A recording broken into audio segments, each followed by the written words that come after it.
जब चिन्मो अपनी गर्लफ्रेंड को स्टॉकिंग्स पहनाने में हेल्प कर रहा था, तब उसने उससे प्रॉमिस किया था कि दोनों मिलकर पीकिंग यूनिवर्सिटी में एडमिशन लेंगे। लेकिन जब कॉलेज एंट्रेंस एग्जाम का टाइम आया, उसके पास कोई ऑप्शन नहीं था। उसे जानबूझकर चाइनीज सब्जेक्ट में 0 स्कोर करना पड़ा। आखिर में उसके सिर्फ 600 मार्क्स आए और वो पीकिंग यूनिवर्सिटी मिस कर गया।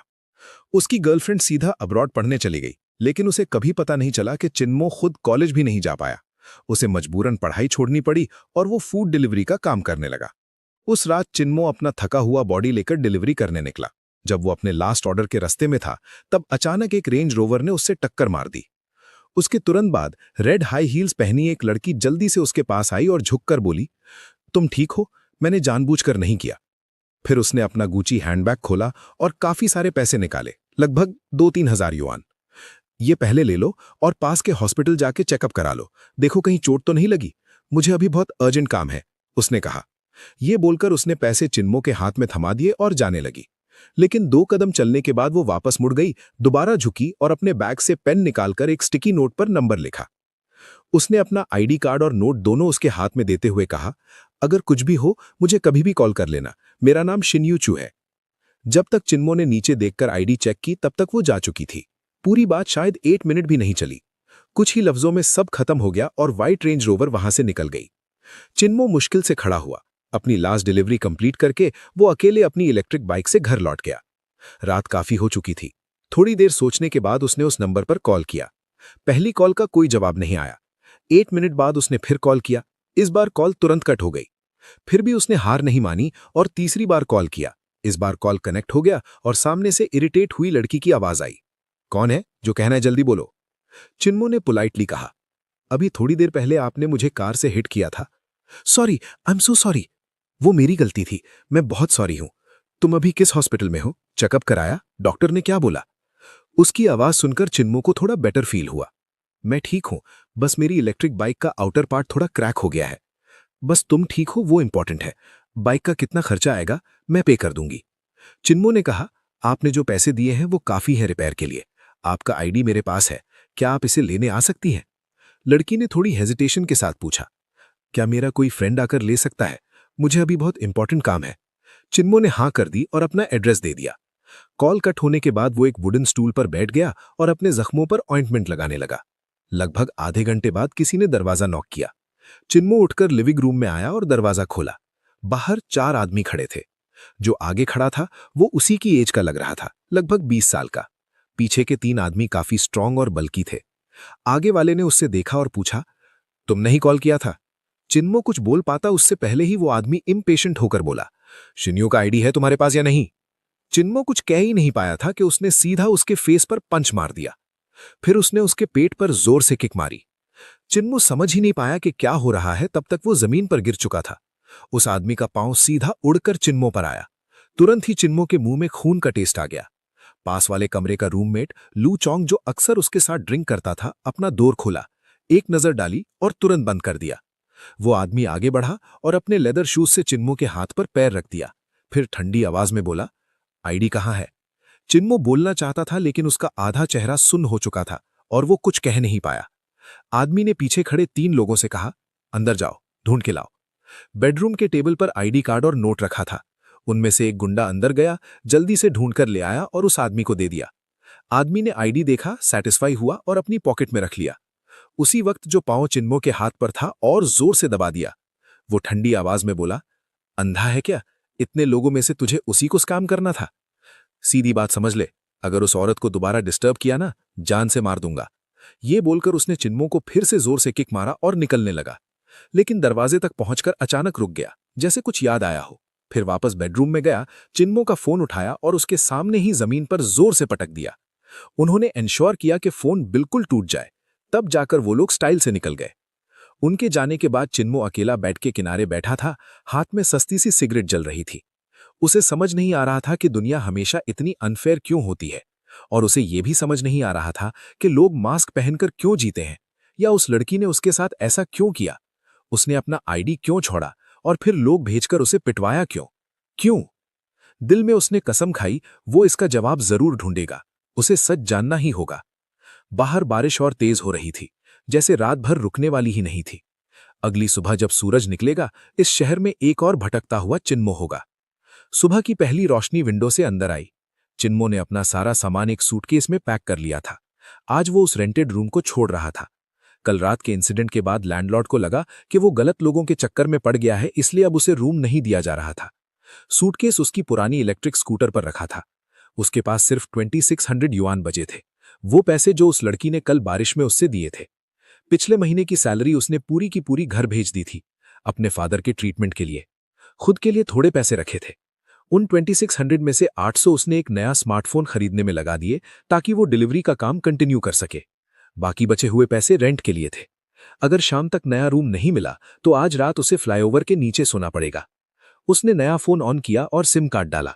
जैसे ही फोन स्टार्ट हुआ, उसके सेकंड अंकल का कॉल आ गया। मोमो, क्या कर रहा है? उसका सेकंड अंकल अलग ही टाइप का इंसान था। उसे उसके ग्रैंडफादर ने सालों पहले सड़क से उठाया था। वो चिन्मो से 6 साल बड़ा था। सालों से छोटे मोटे शेडी काम करता रहता था और आसपास के गांव में सब उसका नाम जानते थे। एक वर्ड में बोले तो बदनाम। रोड के किनारे बैठकर चिन्मो बोला, मैं ठीक हूं, आपने अचानक कॉल क्यों किया? सेकंड अंकल बोला, मैं कीमिंग आया हूं अपने डैड के लिए दवा लेने। यहां एक पुराना चाइनीज डॉक्टर है जो किडनी डिजीज का इलाज बहुत अच्छा करता है। जैसे ही उसका कांटेक्ट मिला, मैं तुरंत आ गया। मैं आज रात तुम्हारे पास रुक जाऊंगा और कल सुबह ट्रेन से वापस चला जाऊंगा। ये सुनते ही चिन्मो टेंशन में आ गया। अगर उसके अंकल को पता चल गया कि उसकी हालत इतनी बुरी है कि उसके पास रहने की जगह भी नहीं है, तो वो क्या सोचेगा? और अगर घर जाकर उसने चिन्मो के पेरेंट्स को बता दिया तो वो और ज्यादा परेशान हो जाएंगे। ऊपर से चिन्मो का चेहरा अभी भी नीला पड़ चुका था। उसके सेकंड अंकल की नेचर ऐसी थी कि वो पूरी सच्चाई निकाल के ही मानता। ये बहुत बड़ा प्रॉब्लम बन सकता था। चिन्मो हिचकिचाते हुए बोला, सेकंड अंकल, आप मुझे मिलने मत आओ। आप बस दवा लेके जल्दी वापस चले जाओ। मैं यहां काफी बिजी हूं। लेकिन उसका सेकंड अंकल जिद पर आ गया। तेरी मां ने तेरे लिए एक पूरी टोकरी देसी अंडे भेजे हैं। जो भी हो, मुझे वो तुझे देने ही है। बस अभी के लिए इतना ही, मैं पहुंच के कॉल करता हूं। ये कहकर उसने फोन काट दिया। चिन्मो 2 घंटे तक बस फोन को ब्लैंक स्फेयर से देखता रहा। किसी रैंडम जगह तुरंत रूम रेंट पे लेना पॉसिबल नहीं था, लेकिन असली प्रॉब्लम यह थी कि 2 घंटे बाद उसका सेकंड अंकल यहां पहुंचने वाला था। थोड़ी देर सोचने के बाद चिन्मो ने डिसाइड किया कि पहले रेलवे स्टेशन के पास कोई सस्ता सा इन ढूंढता है। वहां वो अपने सेकंड अंकल को रुकवाएगा ताकि वो उसे घर ले जाने की बात ना करे। जब तक अंकल का अरेंजमेंट हो जाता, चिन्मो खुद कहीं भी मैनेज कर लेता। 2 घंटे बाद चिन्मो ने स्टेशन पर अपने सेकंड अंकल को रिसीव किया। जैसे पहले वो फेक नाइकी टी शर्ट पहने हुए था। उसकी बॉडी अभी भी स्ट्रांग थी और अब उसके हाथ पर एक नया टैटू भी था। मिलते ही उसका सेकंड अंकल रुक गया और कंसर्न के साथ बोला, मोमो, क्या हुआ तुझे? किसी से फाइट हुई क्या? चिन्मो झूठ बोलते हुए बोला, बस गिर गया था गलती से। उसका सेकंड अंकल क्लियरली बिलीव नहीं कर रहा था। वो बोला, तू समझता है मुझे भी अपने पेरेंट्स की तरह बेवकूफ बना लेगा? कौन गिरता है और ऐसा लगता है? क्या पिट गया और मान भी नहीं रहा? चिन्मो जानता था कि उसका अंकल दुनिया देख चुका है। उससे बेवकूफ बनाना आसान नहीं होगा। फिर भी वो बात नहीं करना चाहता था, इसलिए उसने टॉपिक चेंज कर दिया। चलो पहले आपको रहने की जगह दिखा देता हूं, शाम को मैं आपके साथ दवा लेने चलूंगा। उसका सेकंड अंकल कुछ नहीं बोला, बस उसके साथ चल दिया। मॉल के पास एक जगह पर रूम बुक करने के बाद चिन्मो बोला, आप आज यहीं रुकना, शाम को हम मेडिसिन ले आएंगे, फिर मैं काम पर चला जाऊंगा। प्लीज मेरे पेरेंट्स को मत बताना कि मुझे किसी ने मारा है, वरना वो और टेंशन लेंगे। लेकिन उसका सेकंड अंकल फिर भी पूछने लगा, सच बता, क्या हुआ? किसने मारा तुझे? क्या तू फैमिली से कुछ छुपा रहा है? चिन्मो उदास होकर बेड के किनारे बैठ गया, सिगरेट जलाई और धीरे से बोला, मुझे खुद नहीं पता उन्होंने मुझे क्यों मारा। फिर उसने पूरी कहानी बता दी, कल रात जो कुछ हुआ था सब। आखिर में फिर बोला, प्लीज ये बात मेरे पेरेंट्स को मत बताना, मैं नहीं चाहता वो फिर से टेंशन ले। मेरे पास अभी कुछ पैसे बचे हैं, जब आप वापस जाओ वो पापा को दे देना। उसका सेकंड अंकल कुछ मिनट तक चुपचाप सर झुकाकर स्मोक करता रहा। फिर बोला, उन्हें ढूंढ निकालना और मैं तेरे पेरेंट्स को कुछ नहीं बताऊंगा। ये कहकर उसने अपनी पॉकेट से और 2000 युआन निकाले और चिन्मो को दे दिए। अपने पैसे अपने पास रख, घर मत भेज। ये और 2000 ले, कोई अच्छा सा रूम ले ले और अपना ख्याल रख। चिन्मो मना करते हुए बोला, सेकंड अंकल, मैं ये पैसे नहीं ले सकता। लेकिन उसका अंकल कमांड देने वाले टोन में बोला, ले ले, अगर मैं दे रहा हूं तो तू लेगा, ज्यादा बकवास मत कर। आज शाम मैं तेरे डैड के लिए दवा लेने जाऊंगा और तू अपने रहने का अरेंजमेंट कर। पहले अपना घर का प्रॉब्लम सॉल्व कर, फिर रात को साथ में खाना खाएंगे और कल सुबह मैं वापस ट्रेन से चला जाऊंगा। चिन्मो ने गहरी सांस ली। उसे क्लियरली फील हो रहा था कि उसका सेकंड अंकल उसकी कितनी परवाह करता है। वो उसे ज्यादा टेंशन नहीं देना चाहता था। आखिर में उसने प्लान मान लिया। उस दिन शाम को चिन्मो घर ढूंढने निकलेगा और उसका सेकंड अंकल मेडिसिन लेने जाएगा। उसके फादर की किडनी डिजीज काफी सालों से चल रही थी। और इतने सालों में पूरी फैमिली की सेविंग्स लगभग ट्रीटमेंट में खत्म हो चुकी थी। जब उसके ग्रैंडफादर का देहांत हुआ था तो वो कुछ पैसे छोड़कर गए थे, लगभग 10,000 युआन के आसपास। रूल के हिसाब से वो पैसे चिन्मो और उसके सेकंड अंकल के बीच इक्वली डिवाइड होने चाहिए थे, लेकिन उसके सेकंड अंकल ने एक पैसा भी लेने से मना कर दिया और पूरा पैसा चिन्मो के फादर के ट्रीटमेंट में लगा दिया। चाहे उसका सेकंड अंकल ज्यादा पढ़ा लिखा नहीं था और दिन भर इधर उधर घूमता रहता था, लेकिन उसका कैरेक्टर बिल्कुल साफ था। उस दोपहर चिन्मो को एक रियल्टर के थ्रू एक रूम मिला। वो एक 3 बेडरूम 1 लिविंग रूम वाला फ्लैट था जहां लोग शेयर करके रहते थे। सबसे छोटा बेडरूम 700 युआन पर मंथ में अवेलेबल था। लिविंग रूम, बाथरूम और किचन सब शेयर्ड थे। रियल्टर ने बताया कि मास्टर बेडरूम में एक कपल रहता है और सेकंड बेडरूम में एक सिंगल लड़की। घर देखने के बाद चिन्मो को ठीक लगा तो उसने तुरंत 3 महीने का रेंट दे दिया। जब तक सब काम खत्म हुआ तब तक शाम के 4 बज चुके थे। उसके सेकंड अंकल का मैसेज आया। वो मॉल के पास ट्रेन स्टेशन के नियर वेट कर रहा था ताकि दोनों डिनर कर सके। सुबह उसे जल्दी ट्रेन पकड़नी थी। जब चिन्मो निकलने वाला था तब उसकी मुलाकात उस लड़की से हो गई जो उसके साथ फ्लैट शेयर करती थी। वो अभी ऑफिस से आई थी और फॉर्मल क्लोथ्स पहनी हुई थी। उसका शॉर्ट ब्लेजर उसे काफी एलिगेंट बना रहा था। जब वो झुककर शूज चेंज कर रही थी तब चिन्मो की नजर गलती से उसके कॉलर के अंदर चली गई। उसने खुद को समझाया कि उसका इंटेंशन नहीं था, लेकिन सच ये था कि वो लड़की इतनी अट्रैक्टिव थी कि एक बार देखने के बाद नजर हटाना मुश्किल था। प्रॉब्लम ये हो गई कि जब वो सीधी हुई तब भी चिन्मो उसकी तरफ देख रहा था। उस लड़की ने गुस्से से उसे घूरा और नफरत भरी आवाज में बोला, परवर्ट। फिर उसने तुरंत अपना कॉलर पकड़ा और सीधा अपने रूम में चली गई। उस रात चिन्मो ने अपने सेकंड अंकल के साथ डिनर किया और कुछ बियर्स भी पी। वो इतना थक गया था कि अपने नए फ्लैट वापस जाने का मन नहीं हुआ, इसलिए उसने एक छोटे से इन में रूम ले लिया। अगली सुबह अपने सेकंड अंकल को स्टेशन छोड़ने के बाद चिन्मो फिर से डिलीवरी का काम करने लग गया। उसके लिए काम का मतलब ही पैसा था और फिलहाल डिलीवरी ही उसका इकलौता ऑप्शन था। वो रात के 11:30 तक बिजी रहा। उस दिन का लास्ट ऑर्डर देखकर वो थोड़ा सरप्राइज हो गया। ऑर्डर उसी फ्लैट से आया था जहां वो रहता था। कस्टमर का नाम था लेनी फे। जब वो खाना लेकर घर पहुंचा तो मास्टर बेडरूम वाले कपल घर पर नहीं थे। उनके रूम का लाइट बंद था। सेकंड बेडरूम में लाइट ऑन थी और अंदर से टाइपिंग की आवाज आ रही थी। चिन्मो ने अपनी जैकेट उतारकर रूम में फेंक दी और खाना लेकर उस लड़की के डोर पर गया। उसने हल्का सा नॉक किया। डोर खुला। लड़की अब होम क्लोथ्स में थी। जैसे ही उसने चिन्मो को देखा उसका एक्सप्रेशन तुरंत खराब हो गया। उसने इंस्टिंक्टिवली अपना कॉलर कवर किया और डिस्गस्ट भरी टोन में बोला, क्या है? चिन्मो कुछ बोल पाता उससे पहले ही उसने बैग उसके हाथ से झटके से छीन लिया और अगले ही सेकंड उसने पूरा खाना दरवाजे के पास डस्टबिन में फेंक दिया। बैग में सूप भी था। जब उसने झटका दिया तो थोड़ा सूप चिन्मो के जीन्स पर गिर गया। सूप इतना गर्म था कि उसे दर्द हुआ, लेकिन उस लड़की ने उसकी तरफ देखा तक नहीं। वो बस पीछे हटी और जोर से डोर बंद कर दिया। चिन्मो वहां खड़ा रह गया, बिल्कुल कंफ्यूज्ड और हेल्पलेस। सिर्फ सिर हिलाकर वो अपने रूम में वापस चला गया। थोड़ी देर बाद उसके फोन पर नोटिफिकेशन आया, ऑर्डर का फीडबैक। वो एक बैड रिव्यू था। रीजन लिखा था, तुमने मेरा खाना किसी और को क्यों दे दिया?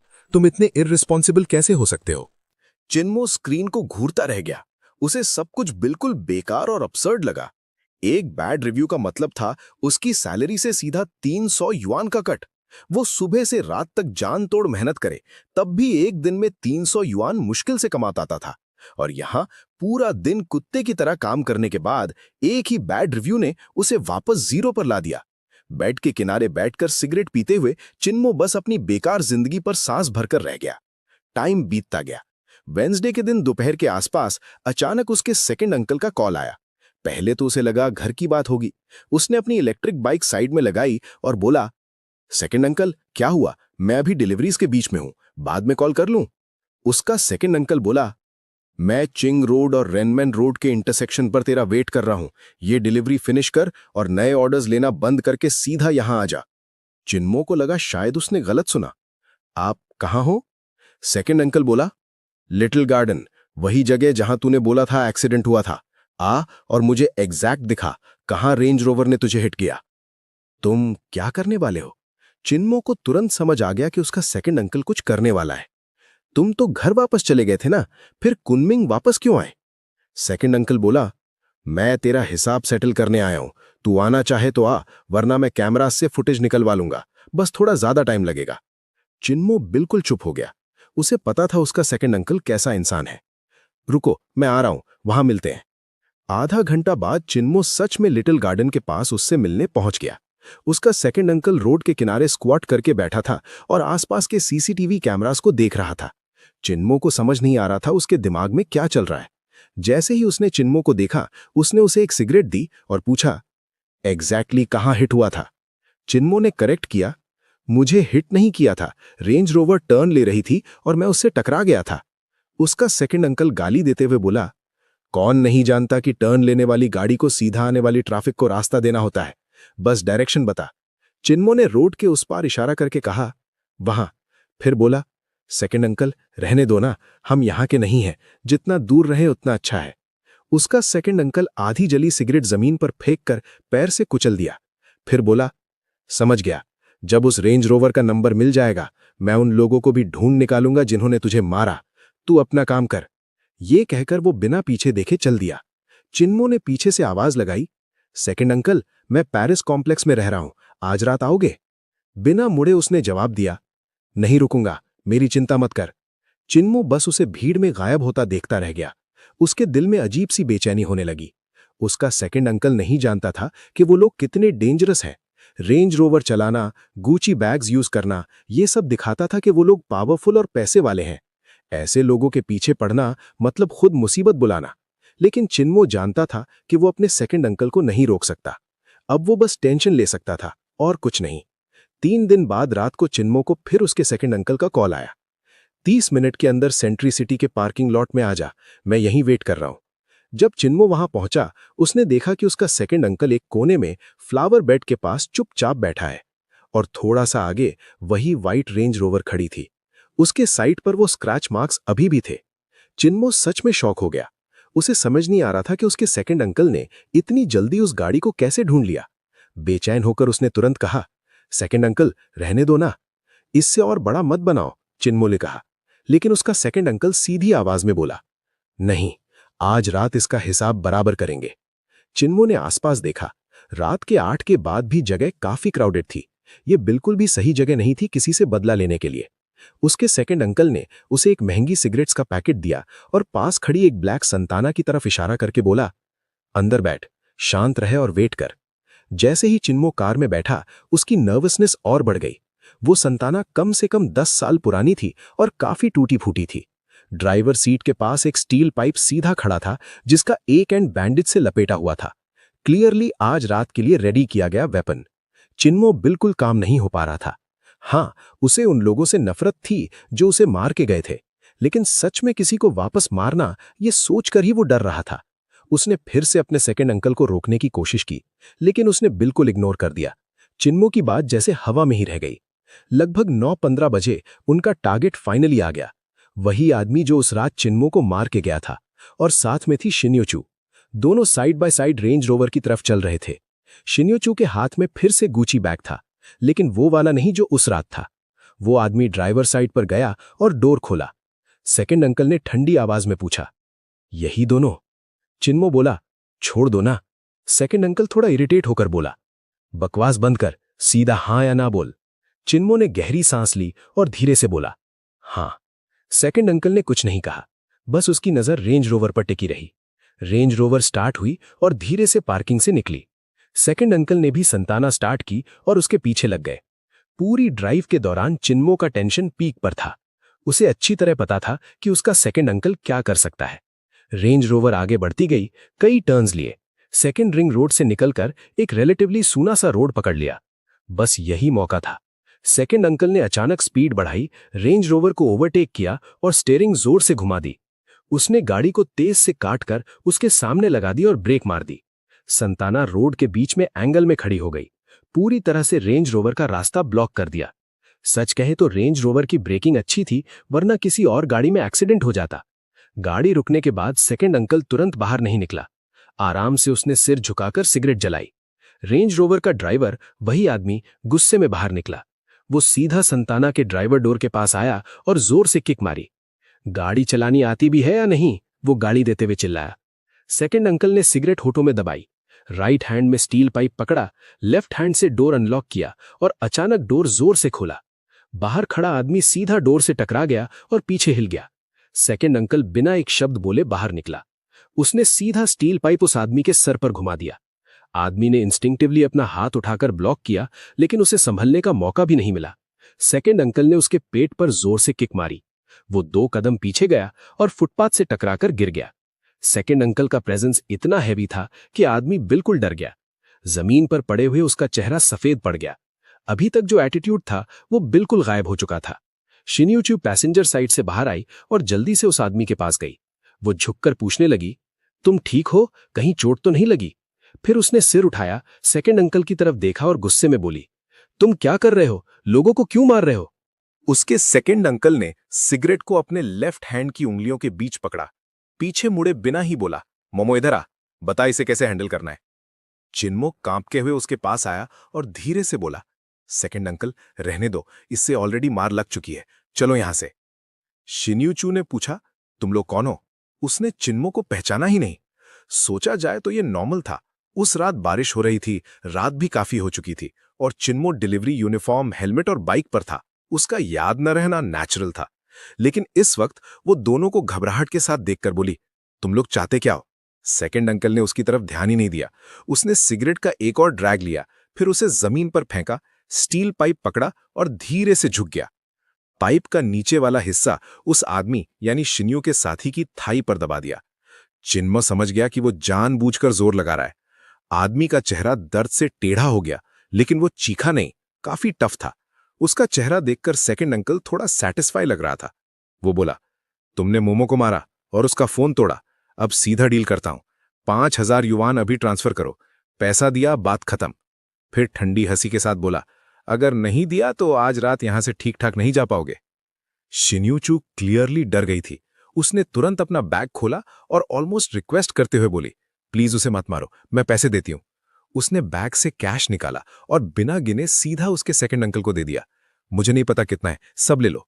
सेकंड अंकल ने एक नजर डाली और बोला, ठीक है, फिलहाल के लिए इनफ है, चलो मान लेते हैं, बात खत्म।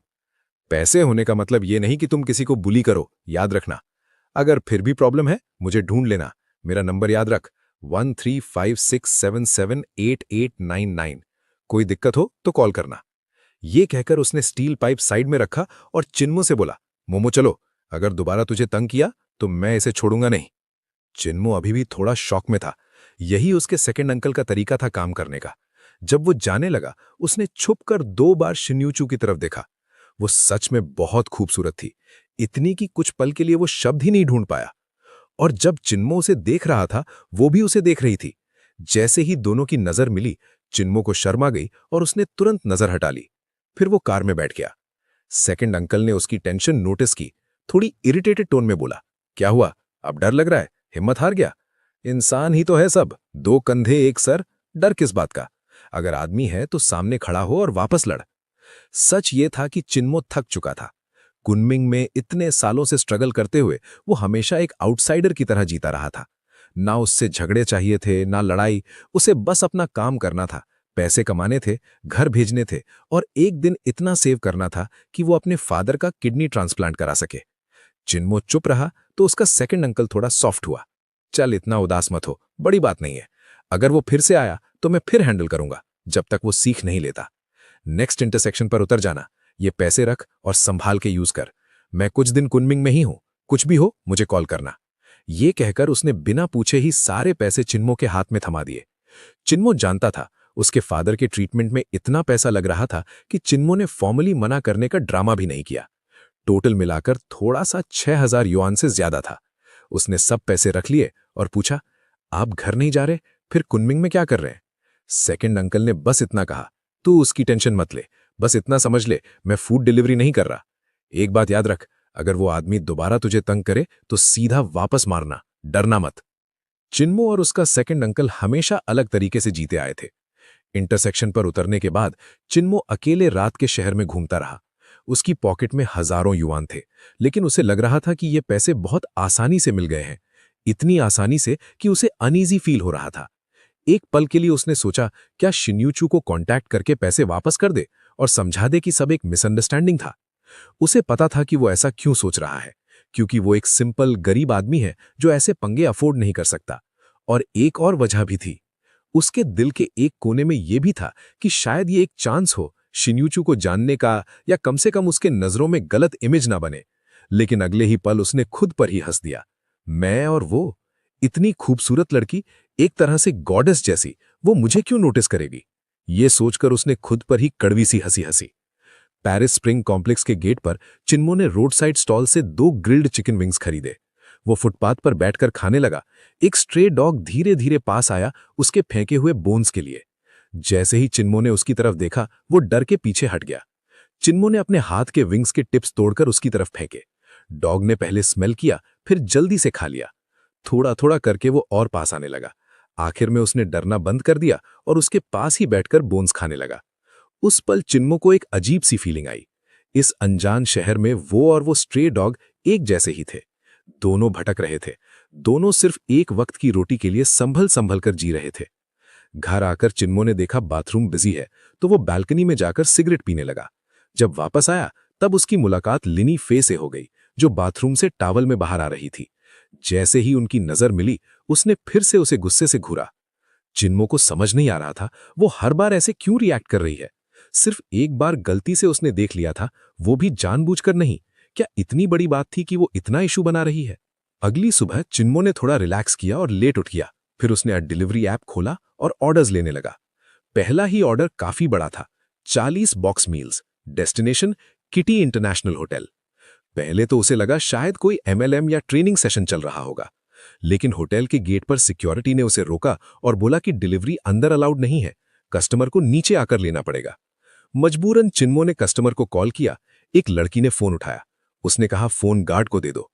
चिन्मो को नहीं पता उसने क्या कहा, लेकिन थोड़ी देर बाद गार्ड ने फोन वापस दिया और बोला स्टाफ एलिवेटर से जाओ और 29th फ्लोर के कॉन्फ्रेंस रूम में डायरेक्टली डिलीवर करो। पहली ट्रिप में चिन्मो सिर्फ 20 बॉक्सेस ऊपर ले गया और बाकी अपनी बाइक पर छोड़ दिए। उसने गार्ड से बोला कि थोड़ा ध्यान रख ले। कॉन्फ्रेंस रूम में सिर्फ एक लड़की थी जिसने ऑर्डर प्लेस किया था। उसने कहा बस यहां टेबल पर रख दो। चिन्मो ने खाना रख दिया और नीचे बाकी लेने चला गया। लेकिन जब वो दूसरी बार खाना लेकर वापस कॉन्फ्रेंस रूम में आया, बिल्कुल स्टन हो गया। शाइनी यूचू वहां बीच में खड़ी थी। जैसे ही उनकी नजर मिली, चिन्मो को अपनी आंखों पर यकीन नहीं हुआ। वो वहीं थी और सीधा उसकी तरफ देख रही थी। उसी वक्त एक आदमी ने एक मील बॉक्स खोला और उसे रिस्पेक्ट के साथ दिया। प्रेसिडेंट शैन, आपने मीटिंग में बहुत मेहनत की, पहले आप खा लीजिए। शाइनी यूचू ने मील लिया और पोलाइटली थैंक यू बोला। चिन्मो के सर में झटका सा लग गया। कल ही तो उसने और उसके सेकंड अंकल ने उसके बॉयफ्रेंड को मारा था और आज वो उसके एरिया में खाना डिलीवर कर रहा है। क्या ये सीधा जाल में फंसना नहीं था? उसने जल्दी से बाकी बॉक्सेस रख दिए और ऑर्डर वाली लड़की से बोला, आपका ऑर्डर कंप्लीट हो गया है, प्लीज एंजॉय। ये बोलते ही वो तुरंत मुड़ गया और ऑलमोस्ट भागते हुए लिफ्ट में घुस गया। उसका बस एक ही गोल था, जितनी जल्दी हो सके होटल से निकलना। लिफ्ट सीधा 29th फ्लोर से ग्राउंड फ्लोर तक बिना रुके नीचे आई। चिन्मो नंबर्स देखता हुआ वेट करता रहा। जैसे ही लिफ्ट ग्राउंड फ्लोर पर रुकी और डोर्स खुले, वो जम गया। बाहर कम से कम 4 सिक्योरिटी गार्ड्स खड़े थे। चिन्मो ने खुद को काम दिखाने की कोशिश की, सर झुकाकर निकलने लगा, लेकिन 2 गार्ड्स ने तुरंत उसका रास्ता रोक लिया। एक बोला, हमारे साथ चलो। चिन्मो ने कहा, किस लिए? आप गलत इंसान पकड़ रहे हो। गार्ड गुस्से में बोला, ज्यादा बकवास मत कर। लीडर जैसा लगने वाला गार्ड बोला, इसे ले जाओ। चिन्मो जोर से चिल्लाया, किस बेसिस पर? तुम सिर्फ सिक्योरिटी गार्ड्स हो, तुम्हें मेरी फ्रीडम रिस्ट्रिक्ट करने का कोई राइट नहीं है। उसके चिल्लाने पर लॉबी के लोग देखने लगे, लेकिन मैनेजर ने तुरंत सिचुएशन हैंडल की। स्माइल के साथ बोला, हमें खेद है डिस्टर्बेंस के लिए। एक गेस्ट का वैल्यूएबल आइटम मिसिंग है और शक है कि डिलीवरी बॉय ने चोरी की है। हमने सस्पेक्ट को डिटेन कर लिया है और पुलिस को देने वाले हैं। डिलीवरी वालों में आजकल ऐसे लोग भी होते हैं। लोग तुरंत बातें करने लगे। डिलीवरी वालों का स्टैंडर्ड गिर गया है। खाना खाते हैं, थूक देते हैं, अब चोरी भी। अब कौन ऑर्डर करेगा? चिन्मो जोर जोर से चिल्ला रहा था कि वो फंसाया जा रहा है, लेकिन किसी ने उसकी बात नहीं सुनी। लोग बस उसे घूरते रहे और कुछ लोग वीडियो बनाने लगे, लेकिन गार्ड्स ने उसे पुलिस स्टेशन नहीं लेके गए। उसे एक रूम में ले जाकर जबरदस्ती बिठा दिया। उसका फोन ले लिया और उसे चेयर पर दबाकर बिठा दिया। जब चिन्मो को कंट्रोल कर लिया गया, मोटा गार्ड बोला, तुम दोनों जाओ और काम निपटाओ, मैं और श्याओ झांग यहां इस पर नजर रखेंगे। बाकी 2 गार्ड्स खुश नहीं थे। उन्होंने कहा, तुम क्यों नहीं जाते, हम यहां रुक जाते हैं। मोटा गार्ड तुरंत गाली देते हुए बोला, मैंने बोला ना जाओ तो जाओ, ज्यादा बकवास मत करो। मजबूरी में वो दोनों निकल गए। मोटे गार्ड ने अपनी कैप उतारकर साइड में फेंकी और बेड पर लेट गया। दूसरे गार्ड से बोला, एक सिगरेट दे। यार, ऐसे लेटने में ही मजा है। चिन्मो गुस्से में बोला, मुझे छोड़ो, ये इल्लीगल डिटेंशन है, तुम लोग कानून तोड़ रहे हो। मोटा गार्ड ठंडी आवाज में बोला, चुप रह, मुझे फर्क नहीं पड़ता इल्लीगल क्या होता है। मैं वही करता हूं जो बॉस बोलता है।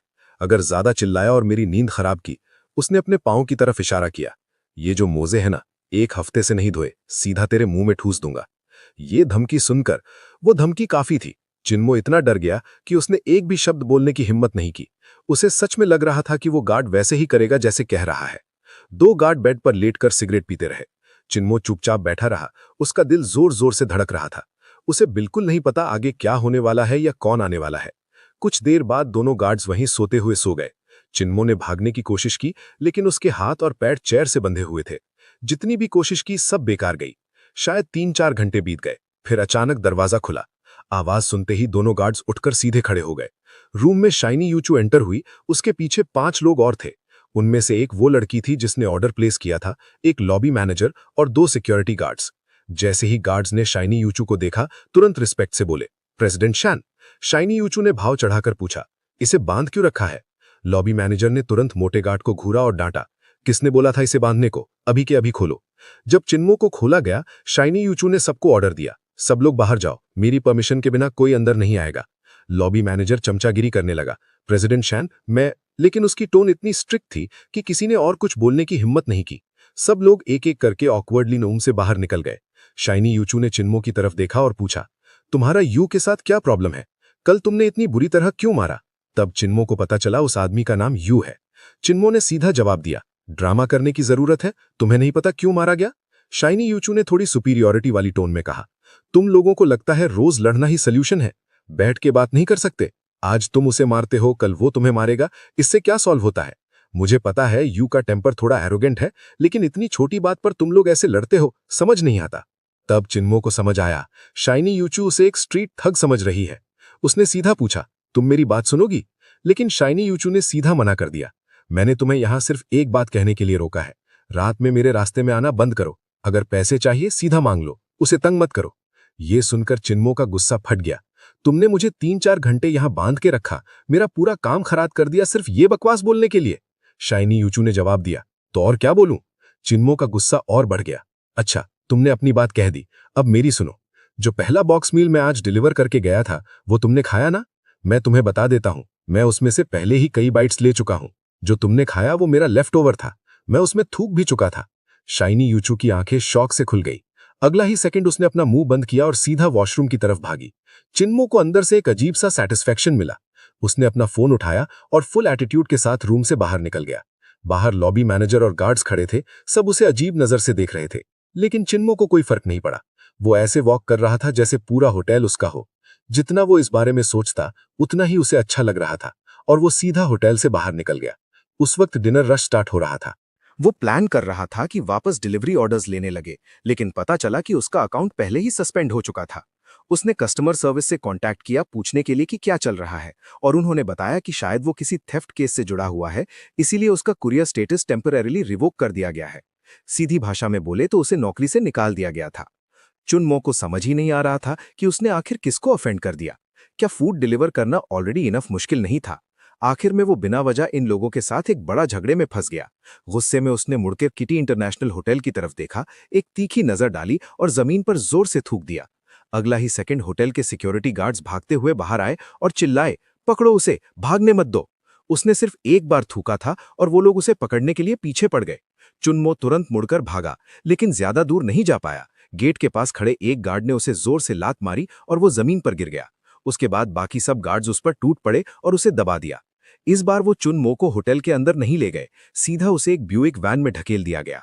शिन यूचू सेकंड रो के लेफ्ट सीट पर बैठ गया।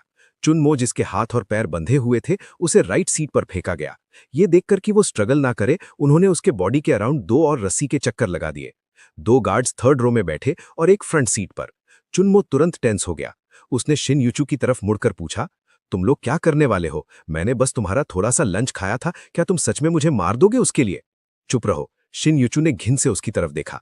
अगर तुमने लंच का जिक्र फिर से किया तो मैं अभी के अभी तुम्हें गाड़ी से बाहर फेंकवा दूंगा। ठीक है, नहीं बोलूंगा, लेकिन कम से कम बताओ तो सही, मुझे ले कहां जा रहे हो? तुम्हारी वजह से मेरी जॉब भी चली गई। शिन यूचू ने ठंडे अंदाज में जवाब दिया, तुम्हारी जॉब से मुझे कोई लेना देना नहीं, लेकिन अगर युहाओ को कुछ हुआ तो मैं इंश्योर करूंगा कि तुम कोर्ट तक पहुंचो। रुको, चुनमो ने जल्दी से पूछा, युहाओ तुम्हारा क्या लगता है, और उसके साथ जो भी होगा उसका मुझसे क्या रिलेशन है? युहाओ मेरा छोटा भाई है, मैं नहीं चाहता कि उसे कुछ हो। ये सुनते ही चुनमो के अंदर एक अजीब सी फीलिंग आई। तुम्हारा भाई हर्ट हो या ना हो, उसका मुझसे क्या लेना देना। युहाओ तुम्हारे फ्रेंड ने किडनैप किया है, मैं तुम्हें वहां ले जा रहा हूं एक्सचेंज के लिए। चुनमो शौक में उसकी तरफ देखने लगा। मतलब तुम्हारा भाई किडनैप हो गया है और तुम मुझे उसके बदले में यूज कर रहे हो, और मेरा फ्रेंड इतना डेंजरस है, मुझे तो पता ही नहीं। शिन यूचू ने शांत रहकर कहा, कल रात वाला आदमी। चुनमो का दिल जोर से धड़कने लगा। कल रात वाला? Second uncle? उसका दिमाग घूम गया। कल रात तो सब सेटल हो गया था, फिर उसके सेकंड अंकल ने दोबारा ये सब क्यों किया? क्या शिन यू जैसे रिच आदमी को इतना आसान समझा गया? चुनमो अब कुछ समझ नहीं पा रहा था और डर के मारे ज्यादा पूछने की हिम्मत भी नहीं हुई। गाड़ी ज्यादातर चुपचाप चली, डाउनटाउन से निकलकर ईस्टर्न थर्ड रिंग के आउटस्कर्ट्स तक। आखिर में वो एक पुराने टूटे फूटे वेयरहाउस पर पहुंचे। वहां एक और ब्यूइक वैन खड़ी थी। चुनमो का सेकंड अंकल संताना भी वहीं था। दो गाड़ियों के बीच एक टेबल बनाया गया था। असल में दो पुराने टायरों के ऊपर एक लकड़ी का बोर्ड रख दिया गया था। उस पर कुछ कैन्स और खाना पड़ा था और आसपास कई खाली बियर बॉटल्स बिखरी हुई थी। चुनमो का सेकंड अंकल एक साइड अकेले बैठा था। दूसरी तरफ शिन यूहाओ और कुछ लोग बैठे थे। सबके चेहरे पर मार के निशान थे, सूजे हुए, थके हुए। शिन यूहाओ भी इससे बचा नहीं था। जैसे ही शिन यूचू ने यह देखा, सीन देखते ही वो और बर्दाश्त नहीं कर पाई। वो गाड़ी से कूदकर सीधा टेबल की तरफ भागी। तुम्हारी इतनी बुरी हालत किसने की? किसने मारा तुम्हें? बोलते बोलते उसकी नजर चुनमो के सेकंड अंकल पर जा टिक गई, लेकिन उसके सेकंड अंकल ने शिन यूचू की तरफ देखा तक नहीं। मोटा सिक्योरिटी गार्ड ने चुनमो को वैन से लात मार के नीचे गिरा दिया, फिर दो और गार्ड्स ने उसे जमीन से उठा लिया। मोटा गार्ड चीखा, अभी के अभी हमारे यंग मास्टर को छोड़ दो, वरना हम इस हॉस्टेज को मार देंगे। ये देखकर चुनमो का सेकंड अंकल थोड़ा शॉक्ड लग रहा था। उसकी भौएं सिकुड़ गईं, लेकिन उसने कुछ नहीं कहा। उसने अपना ग्लास रखा और खड़ा हो गया। ये सब क्या मतलब है? शिन यूचू ने सीधा उसकी तरफ देखकर कहा, क्या तुमने मेरे भाई को इस हाल में मारा है? कल रात हमने डिसाइड नहीं किया था कि बात यहीं खत्म होगी? फिर तुम लोग अब क्या करना चाहते हो? बस करो। शिन यूहाओ धीरे से खड़ा हो गया, सिर झुकाए हुए। ये उनकी गलती नहीं है, मेरी है। हम 5 मिलकर भी इसे नहीं हरा पाए। मुझे जो मिला डिजर्व करता हूं। अगर चुनमो ने अपने कानों से नहीं सुना होता तो वो कभी यकीन नहीं करता। शिन यूहाओ के साथ 4 आदमी साइज में बड़े थे, फिर भी सब चुनमो के सेकंड अंकल से बुरी तरह पिटे थे। इतना कि उन्होंने पूरी तरह से मान लिया था। शिन यूचू ने आंखों में दर्द के साथ हाथ उठाया और जेंटली शिन यूहाओ के सूजी हुए चेहरे को छुआ। दर्द हो रहा है? शिन यूहाओ पहले हाँ में सिर हिलाता है, फिर ना में। मैं ठीक हूं। मार खाना मेरे लिए नया नहीं है, लेकिन किसी ने मुझे ऐसे कभी कंप्लीटली हराया नहीं है। रुको रुको रुको, चुनमो के सेकंड अंकल ने उसे बीच में ही रोक दिया। तुम्हारी बहन भी कमाल की है, उसने मेरे नेफ्यू को उठवा लिया। आज का हिसाब बराबर समझते हैं। तुम मेरा नेफ्यू छोड़ दो, मैं तुम्हें जाने देता हूं, और आज की फाइट फीस भी माफ, लेकिन दोबारा ऐसा नहीं होना चाहिए।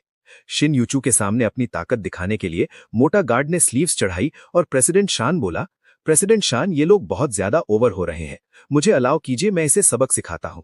शिन यूचू ने उसे गुस्से भरी नजर से देखा, फिर शिन यूहाओ की तरफ मुड़कर बोली, तुम लोगों के बीच आखिर प्रॉब्लम क्या है? क्या आज इसे खत्म नहीं कर सकते? तुम कब सुधरोगे? तुम अब बच्चे नहीं हो। डैड के मरने से पहले उन्होंने मुझे बोला था तुम्हारा ख्याल रखने के लिए। क्या तुम मुझे एक टेंशन कम नहीं दे सकते? मुझे तुम्हें भी संभालना है और कंपनी भी चलानी है। क्या तुम्हें लगता है ये आसान है? ये बोलते बोलते उसकी आंखों से आंसू निकल आए। जैसे ही शिन यूहाओ ने उसे रोते देखा, वो घबरा गया। दीदी, मेरी गलती है, प्लीज मत रो, उसने रिक्वेस्ट की। कल रात पिटने के बाद मैं छोड़ नहीं पाया, इसीलिए आज कुछ लोगों को बुलाया था उसे सबक सिखाने के लिए, पर सोचा नहीं था कि हम हार जाएंगे। हम 5 मिलकर भी उसे नहीं हरा पाए। मैं प्रॉमिस करता हूं अब दोबारा प्रॉब्लम नहीं क्रिएट करूंगा, प्लीज रो मत। अरे, चुनमो साइड से चिल्लाया, तुम लोग इमोशनल बातें कर रहे हो, लेकिन कोई मुझे खोल भी देगा? मैं अभी भी बंधा हुआ हूं। अगर प्रिजनर एक्सचेंज हो रहा है तो मेरे सेकंड अंकल ने तुम्हारे भाई को बांधा भी नहीं। कम से कम मुझे पहले छोड़ दो। शिन यूचू ने मोटा गार्ड को सिग्नल दिया। वो तुरंत आया और चुनमो को खोल दिया। शिन यूचू अभी भी अपने भाई की ज्यादा फिक्र कर रही थी। उसने पूछा, तुमने कल रात उसे रोका क्यों नहीं? चुनमो तुरंत चिल्लाया, ड्रामा मत करो। तुमने मुझे गाड़ी से टकराया, फिर उसे मेरे घर भेजा मुझे पीटने और मेरा फोन तोड़ने के लिए। अब मत बोलना तुम्हें कुछ पता नहीं था। ये सुनते ही शिन यूचू बिल्कुल शॉक हो गई। वो 3 सेकंड तक चुनमो को देखती रही, फिर धीरे से अपना सिर घुमाकर शिन यूहाओ की तरफ देखा। सिर झुकाए हुए धीरे से शिन यूहाओ बोला, दीदी, मैं एक्सप्लेन करता हूं। उसने आंखों में आंखें डालने की हिम्मत नहीं की। उस रात तुमने कहा था कि तुमने किसी को गाड़ी से हिट किया और मुझे बोला था तुम्हारा आईडी वापस लाने के लिए। तो मुझे लगा कोई तुम्हें स्कैम कर रहा है और वो तुम्हारा आईडी पकड़ के तुम्हें ब्लैकमेल कर रहा था, इसलिए मैं कुछ लोगों को लेके उसके घर गया और आईडी वापस ले आया। मुझे ये भी डर था कि उसके पास तुम्हारा फोन नंबर होगा और वो तुम्हें बार बार परेशान करेगा, इसलिए जब हम वहां से निकले मैंने उसका फोन भी तोड़ दिया। आखिर तक शनिवा की आवाज धीरे धीरे कम होती गई और फिर उसी वजह से कल रात जो हुआ वो हुआ। शाइन यूचू बिल्कुल शॉक हो गई थी। उसने चिन्मो को देखा, फिर शाइन युवा को देखा। शाइन युहाओ ने तो अपना सर कॉलर के अंदर छुपा लिया था, बिल्कुल डरा हुआ लग रहा था। चिन्मो ने शाइन यूचू को देखा और बोला, अब क्लियर है? तुम्हें पहले मेरी बात सुनने का टाइम नहीं मिला, अब अपने भाई से सुन लो। अब समझ आया? तुम लोग ही थे जिन्होंने मुझे गाड़ी से मारा, तुम लोग ही थे जिन्होंने लोग भेजकर मुझे पिटवाया। आज तुम्हारे लॉबी मैनेजर ने मुझे चोर भी बना दिया, डिलीवरी प्लेटफॉर्म ने मेरा राइडर अकाउंट सस्पेंड कर दिया और अब मेरी जॉब भी चली गई। ये सब तुम लोगों की वजह से हुआ। मैंने कब तुम्हें प्रोवोक किया था? क्यों मेरी जिंदगी बर्बाद करनी थी तुम्हें? शाइन युवा का चेहरा तुरंत लाल हो गया और उसकी आवाज नर्म पड़ गई। उसने धीरे से कहा, आई एम सॉरी, मैं तुम्हें कॉम्पेंसेट कर दूंगी। चिन्मो ने ठंडे अंदाज में जवाब दिया, थैंक्स बट नो थैंक्स। अपने गंदे पैसे से मत सोचो कि तुम जो चाहो कर सकते हो। ये कहकर चिन्मो अपने सेकंड अंकल के पास गया। उसने बियर की बोतल उठाई, एक ही बार में पी गया और खाली बोतल साइड में फेंकी। फिर बोला, सच बोलूं तो मैंने कभी नहीं सोचा था कि आप इतना अच्छा लड़ सकते हो। उसके सेकंड अंकल ने बिना किसी इमोशन के कहा, थोड़ा बहुत आता है। फिर वो खड़े हुए और शाइन यूचू से बोले, मिस, जितना मैं समझ पा रहा हूं तुम अभी भी समझदार हो। समझदार लोगों से बात करना हमेशा बेटर होता है। तुम लोगों ने गाड़ी से टक्कर मारी, तुम लोग उसके घर गए, उसे मारा और उसको फोन तोड़ दिया और अब तुम लोगों की वजह से मेरा भतीजा जॉब से निकल गया। इतनी बड़ी बात का कोई सोल्यूशन तो होना चाहिए, है ना? ऐसे कैसे सब फ्री में छोड़ दें? थोड़ा झिझकते हुए शाइन यूचू ने पूछा, तो कितना पैसा चाहिए? सेकंड अंकल ने सोचा और बोला, पैसे रहने दो, अगर कैश दिया तो ये सब घर भेज देगा अपने बाप के इलाज के लिए। इससे बेटर आइडिया, इसको एक जॉब दे दो। शाइन यूचू ने तुरंत कहा, नो, और लगभग उसी वक्त चिन्मो बोल पड़ा, मुझे नहीं चाहिए। शाइन यूचू ने उसे देखा और धीरे से कहा, हमारी कंपनी बैड कैरेक्टर वाले लोगों को हायर नहीं करती। सेकंड अंकल का चेहरा तुरंत बदल गया। क्या मतलब है तुम्हारा? मेरा भतीजा बैड कैरेक्टर का कैसे हो गया? शाइन यूचू और भी लाल हो गई और शर्माते हुए बोली, इसने मेरा लंच खा लिया और फिर मुझे अपना बचा हुआ खाना खिलाया। ये सुन के चिन्मो खुद को रोक नहीं पाया और जोर से हंस पड़ा। फिर बोला, चलो चलते हैं, मेरी जॉब की टेंशन मत लो, अगर डिलीवरी नहीं कर सकता तो कुछ और कर लूंगा। फिर उसने शाइन यूचू और शाइन युवा की तरफ देखा और बोला, अब सब खत्म? अब तुम लोग मेरे पीछे नहीं आओगे और मुझे फिर से बंद नहीं करोगे, राइट? ये सुन के शाइन यूचू का चेहरा और लाल हो गया। शाइन युवा ने तुरंत जोर से कहा, टेंशन मत लो, मैं हार मानता हूं। मैं सच में ब्रदर जेड की रिस्पेक्ट करता हूं। अगर कभी कुछ चाहिए हो बस बोल देना। सेकंड अंकल ने उसकी बात का कोई जवाब नहीं दिया, सिर्फ चिन्मो से बोला, चलो मैं तुम्हें वापस छोड़ देता हूं। चिन्मो उस पुरानी सी सैंटाना गाड़ी में बैठ गया। उसका सेकंड अंकल ही ड्राइव कर रहा था। चिन्मो से रहा नहीं गया। उसने पूछा, क्या आपने सच में सबको अकेले ही हरा दिया? सेकंड अंकल ने सीधा जवाब दिया, इसमें मुश्किल क्या है? चिन्मो कुछ बोल ही नहीं पाया। उसका सेकंड अंकल वाकई कमाल का था। कुछ देर बाद वो उसे शहर वापस ले आए और कैजुअली पूछा कि अब आगे क्या करेगा, क्या फिर से डिलीवरी करेगा? चिन्मो ने कहा, मेरा राइडर अकाउंट ऑलरेडी बैन हो चुका है तो डिलीवरी तो गई, कोई और जॉब ढूंढ लूंगा, जिंदगी चलानी है बस। इस साल मैं ऑलरेडी 23 का हो गया हूं, मतलब अब मैं अडल्ट हूं। जाने से पहले मेरे सेकंड अंकल ने हमेशा की तरह वही बात रिपीट की, अगर कुछ भी हो तो उन्हें कॉल कर लेना। गाड़ी से उतरते ही चिन्मो को एक अजीब सी खालीपन वाली फीलिंग आई, ऐसी जो उसने पहले कभी महसूस नहीं की थी। पहले उसकी जिंदगी सुबह से रात तक डिलीवरी से भरी रहती थी और जब भी घर लौटता था बस जल्दी से नहा के सीधा बेड पर गिर जाता था। वो हमेशा सोचता था कि काश एक दिन लाइफ इतनी बिजी ना हो, लेकिन अब जब वो दिन आ गया तो उसे समझ ही नहीं आ रहा था कि अब करे क्या। उसके लिए उसका छोटा सा रेंटेड रूम सिर्फ सोने की जगह था, घर जैसा फील बिल्कुल नहीं आता था। उस वक्त तो उसे वहां वापस जाना भी पसंद नहीं आ रहा था। उसे पता था कि वहां जाके करेगा क्या, ठंडी दीवारें और ज्यादा तन्हाई का एहसास ही देंगी। लोग तेज कदम से थके हुए चेहरों के साथ उसके पास से गुजर रहे थे। चिन्मो पेरिस स्प्रिंग कॉम्प्लेक्स के बैक गेट के बाहर फुटपाथ के किनारे बैठा था, शहर की भीड़ और उसकी ठंडी तन्हाई धड़कन को देखते हुए। तभी एक स्ट्रे डॉग धीरे से उसके पास आया, उसके आसपास घूमा और फिर चुपचाप उसके पास बैठ गया। दो अनजान रूहें एक ही तन्हाई शेयर करते हुए। लगभग 6:30 बजे लिनी फे उसकी नजर में आई। उसके हाथ में अभी भी एक लंच बॉक्स था और वो सीधा उसकी तरफ आई। जैसे ही डॉग ने लिनी फे को देखा वो तुरंत खड़ा हो गया और पूंछ हिलाने लगा। इस बार लिनी फे ने चिन्मो को घूरा नहीं, उसने चुपचाप लंच बॉक्स खोला, अंदर बचा हुआ खाना था। डॉग जैसे सबका आदी हो तुरंत झुक के बड़े शौक से खाना खाने लगा। चिन्मो ने पहले बात शुरू की, तुम रोज खाना लाती हो? लिनी फे ने उसकी तरफ देखा और बोली, ये मेरे कोवर्कर्स के लंच के लेफ्टओवर्स हैं, फेंकना वेस्ट लगता है इसलिए मैं बीबू के लिए ले आती हूँ। थोड़ी देर रुककर उसने पूछा, क्या मैंने उस रात तुम्हें गलत समझा था? तुम सच में डिलीवरी गाई थे ना? चिन्मो ने अपनी डिलीवरी यूनिफॉर्म की तरफ देखा, हल्का सा हंसा और बोला, हाँ पहले था, अब नहीं, अकाउंट बैन हो गया। लिनीफे थोड़ी हेजिटेंट हुई, फिर खुद ही बोली, सॉरी, उस रात मेरा मूड खराब था, मुझे बिना पूछे तुम्हें बैड रिव्यू नहीं देना चाहिए था। चिन्मो ने कैजुअल बनने की कोशिश की, कोई बात नहीं, अब सब पास्ट है। लिनीफे नीचे बैठकर डॉग का सर सहलाने लगी और बात करते हुए बोली, तो अब नई जॉब ढूंढ रही हो? चिन्मो बोला, हाँ, शायद कल से स्टार्ट करूंगा। तुम इस डॉग के काफी क्लोज लगती हो। लिनीफे बोली, इसका नाम बू है, ये पास के अर्बन विलेज का एक लोकल स्ट्रे है, लेकिन काफी समझदार है। जब बू ने लंच बॉक्स का खाना खत्म कर लिया तो उसने डब्बा और प्लास्टिक बैग मुंह में उठाया और पास के डस्टबिन तक लेके गया। ट्रैश डालने के बाद वो वापस आया, पूंछ हिलाते हुए, जैसे दोनों को बाय बोल रहा हो, फिर धीरे धीरे दूर भाग गया। चिन्मो और लिनीफे उसे कॉर्नर के पीछे गायब होते हुए देख रहे थे। उसके बाद दोनों साथ में कॉम्प्लेक्स के अंदर चले गए। शायद ये पहली बार था जब चिन्मो ने लिनीफे से इतनी नॉर्मल बात की थी। उससे पता चला कि लिनीफे भी अभी अभी कॉलेज से ग्रेजुएट हुई है। फिर दोनों ने पास वाले फ्लैट में रहने वाले कपल के बारे में बात करनी शुरू कर दी। चिन्मो बोला कि जब से वो यहाँ शिफ्ट हुआ है उसने उन्हें मुश्किल से ही देखा है। लिनीफे ने कहा कि वो भी उन्हें रेयरली देखती है। उसके हिसाब से वो शायद नियर बाय यूनिवर्सिटी के स्टूडेंट्स हैं जो कभी कभी रात को आते हैं और सुबह जल्दी निकल जाते हैं। चिन्मो तुरंत समझ गया, ये जगह बेसिकली उनका चीप सा हुकअप स्पॉट है, क्योंकि होटल लेने का खर्चा हर बार 100 से ज्यादा पड़ता है, जबकि ये रूम महीने का लगभग सिर्फ 1000 रुपए में मिलता है। मतलब काफी ज्यादा कॉस्ट इफेक्टिव था। एक स्ट्रे डॉग बुबू की वजह से चिन्मो और लिनीफे के बीच की पहले वाली ऑकवर्डनेस धीरे धीरे खत्म हो गई थी। अब वो नॉर्मल तरह से बात कर पा रहे थे और फाइनली एक दूसरे को थोड़ा अच्छे से जानने का मौका मिला। अगली सुबह चिन्मो 7:30 बजे उठा। जैसे ही उठा, आदत से मजबूर होकर सबसे पहले अपनी डिलीवरी यूनिफॉर्म ढूंढने लगा। लेकिन जैसे ही उसने यूनिफॉर्म हाथ में ली, उसे याद आया उसका कुरियर अकाउंट तो ऑलरेडी बैन हो चुका है। मतलब आज वो न ऑर्डर्स ले सकता है न डिलीवरी कर सकता है। फिर अचानक उसे याद आया कि उसका स्कूटर अभी भी किटी इंटरनेशनल होटल में पड़ा है, जहां कल उसे पकड़कर ले जाया गया था। उसकी इलेक्ट्रिक बाइक वहीं रह गई थी। चिन्मो ने जल्दी से कपड़े पहने, कॉम्प्लेक्स के गेट से एक बाइक टैक्सी ली और सीधा किटी इंटरनेशनल होटल पहुंच गया। होटल के गार्ड बूथ के अंदर उसने कल वाला वही मोटा सिक्योरिटी गार्ड देखा, अभी भी ड्यूटी पर था। जैसे ही गार्ड ने चिन्मो को देखा, हाथ में रबर बटन पकड़ के तंज मारते हुए बोला, फिर आ गया, पिटना है क्या दोबारा? चिन्मो तुरंत गुस्सा हो गया। बकवास बंद कर, मेरा स्कूटर कहाँ है? मोटा गार्ड बटन हिलाते हुए धमकी देने लगा।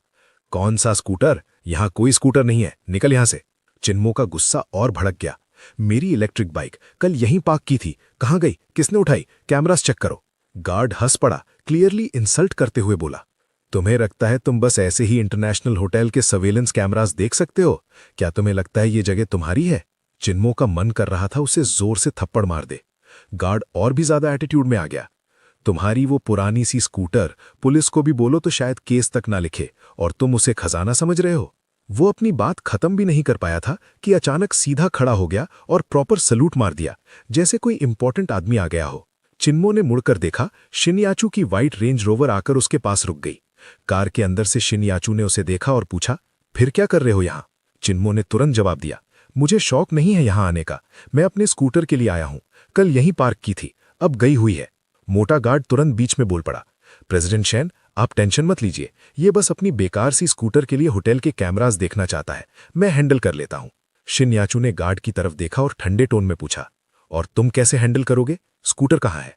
गार्ड हल्की सी शैतानी स्माइल के साथ बोला, कल ड्यूटी पे जो शाह जियांग था उसने देखा कि सिटी एनफोर्समेंट वाले आए और इसकी बाइक उठा के ट्रक में डाल के ले गए। ये सुनते ही चिन्मो का गुस्सा फट पड़ा। तुमने देखा कि मेरी बाइक ले जा रहे थे और एक शब्द तक नहीं बोला? मैं तुम्हारे होटल के स्टाफ के लिए फूड डिलीवर करने आया था, सिर्फ यहां डिलीवरी करने की वजह से मेरी जॉब चली गई, और जब मेरी बाइक भी ले गए तुमने वॉर्न तक नहीं किया, थोड़ी देर के लिए देख भी नहीं सकते थे? तुम लोगों में जरा सी भी इंसानियत नहीं है। मोटा गार्ड उसकी हालत देखकर खुश लग रहा था, हंस के बोला, और हम क्यों मदद करें तुम्हारी? बस इनफ। अब शिनयाचू क्लियरली इरिटेट हो चुकी थी। उसने गार्ड से कहा, इसे एलिवेटर से ऊपर ले जाओ, मेरे ऑफिस में लाओ। ये कहकर वो पार्किंग की तरफ चली गई। मोटा गार्ड एकदम शॉक हो गया, क्या शिनयाचू ने तुझे अपने ऑफिस बुलाया है? शिनयाचू का ऑफिस 29th फ्लोर पर था और वहां सिर्फ रिस्ट्रिक्टेड एलिवेटर से ही जा सकते थे। होटल के सारे मैनेजमेंट ऑफिसेज भी वहीं थे। एक एलिवेटर सिर्फ स्टाफ के लिए था और बाहर के लोगों को यूज करने के लिए स्पेशल परमिशन चाहिए थी। अभी जो शिनयाचू ने किया वो बिल्कुल अनएक्सपेक्टेड था। मतलब शिनयाचू ने सीधा उस मोटे गार्ड को ऑर्डर दिया था कि चिन्मो को एलिवेटर एक्सेस दे। 29th फ्लोर पर पहुंचने के बाद चिन्मो ने शिनयाचू का ऑफिस ढूंढ लिया। दरवाजे पर एक प्लैक लगा था, जनरल मैनेजर। चिन्मो को बिल्कुल एक्सपेक्ट नहीं था कि शिन याचू इतनी यंग एज में इतनी बड़ी पोजीशन पर होगी। ये सच में इंप्रेसिव था, लेकिन उस मोमेंट में भी उसके दिमाग ने उल्टे सीधे ख्याल बनाना शुरू कर दिया। क्या वो यहां तक पहुंचने के लिए किसी के साथ सोई होगी? वैसे उसकी लुक्स तो वैसी ही थी। चिन्मो ने जिंदगी में ज्यादा दुनिया नहीं देखी थी। उसके लिए ये ऑफिस ही सबसे लग्जूरियस जगह थी जो उसने कभी देखी हो। शिन याचू एक लाइट टॉप में थी और उसने खुद उसके लिए कॉफी बनाई। कप देते हुए उसने सीधा पूछा, तुम्हारी स्कूटर की क्या कीमत थी? पता नहीं क्यों चिन्मो का मन हुआ उसे थोड़ा चिढ़ाने का। उसने तंज भरी नजर से देखा और बोला, पैसे? तुम्हारे लिए पैसे ही सब कुछ है। क्या पैसे सब सॉल्व कर सकते हैं? मैं तुम्हें बता रहा हूं, मैं 3 साल से उस स्कूटर को चला रहा था। जब से डिलीवरी शुरू की थी तब से वो मेरे साथ था। धूप बारिश हर मुश्किल में साथ दिया उसने, और अब सिर्फ इसलिए कि उसने तुम्हारी कंपनी में एक डिलीवरी की, वो हमेशा के लिए चला गया। तुम लोगों को ये ठीक लगता है? तुम्हारी कॉन्शियंस अलाउ करती है ये? शिन याचू कॉफी पकड़कर डेस्क से टिक कर खड़ी थी।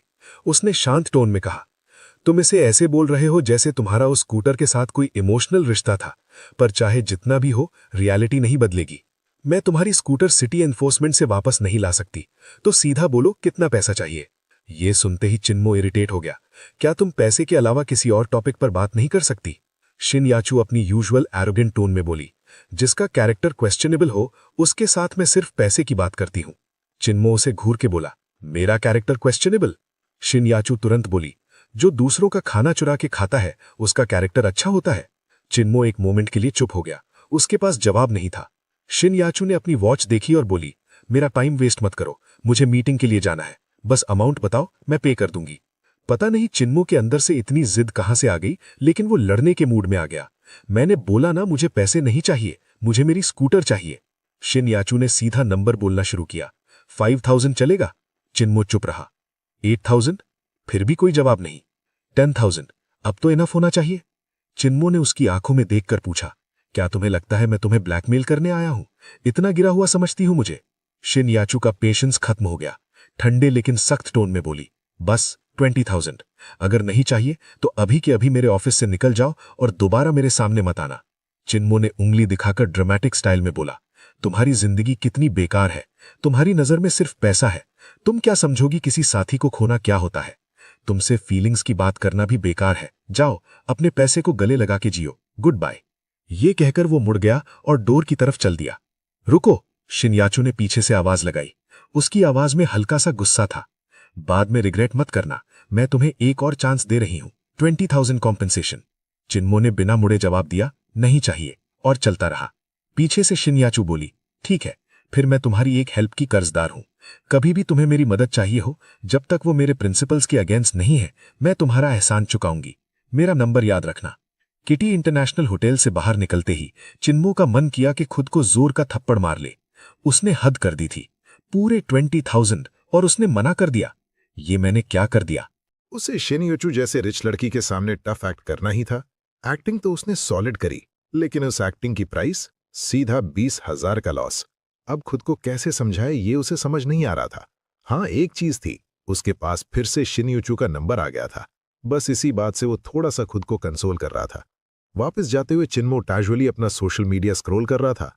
तभी उसकी नजर गाओ सू के एक पोस्ट पर पड़ी। थैंक्स मॉम, मुझे 24 साल पहले जन्म देने के लिए। मॉम, आपने बहुत मेहनत की है। ये पोस्ट देख के चिन्मो के अंदर एक अजीब सी गर्माहट आ गई।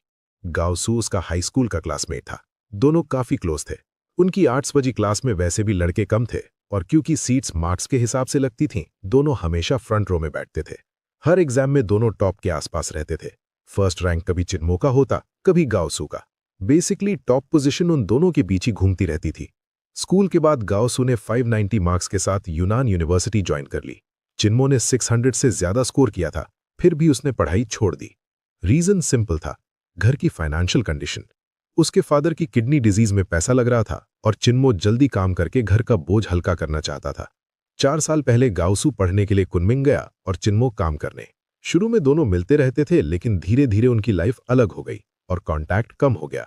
फिर भी उनके बीच का बॉन्ड कभी खत्म नहीं हुआ। पोस्ट देख के चिन्मो ने कमेंट किया, हैप्पी बर्थडे ब्रो। थोड़ी देर बाद गाओ सू का मैसेज आया, मोमो आज फ्री हो, मेरे बर्थडे पे आजा। लगभग आधा साल हो गया मिले हुए। चिन्मो ने रिप्लाई किया, आधा साल से भी ज्यादा।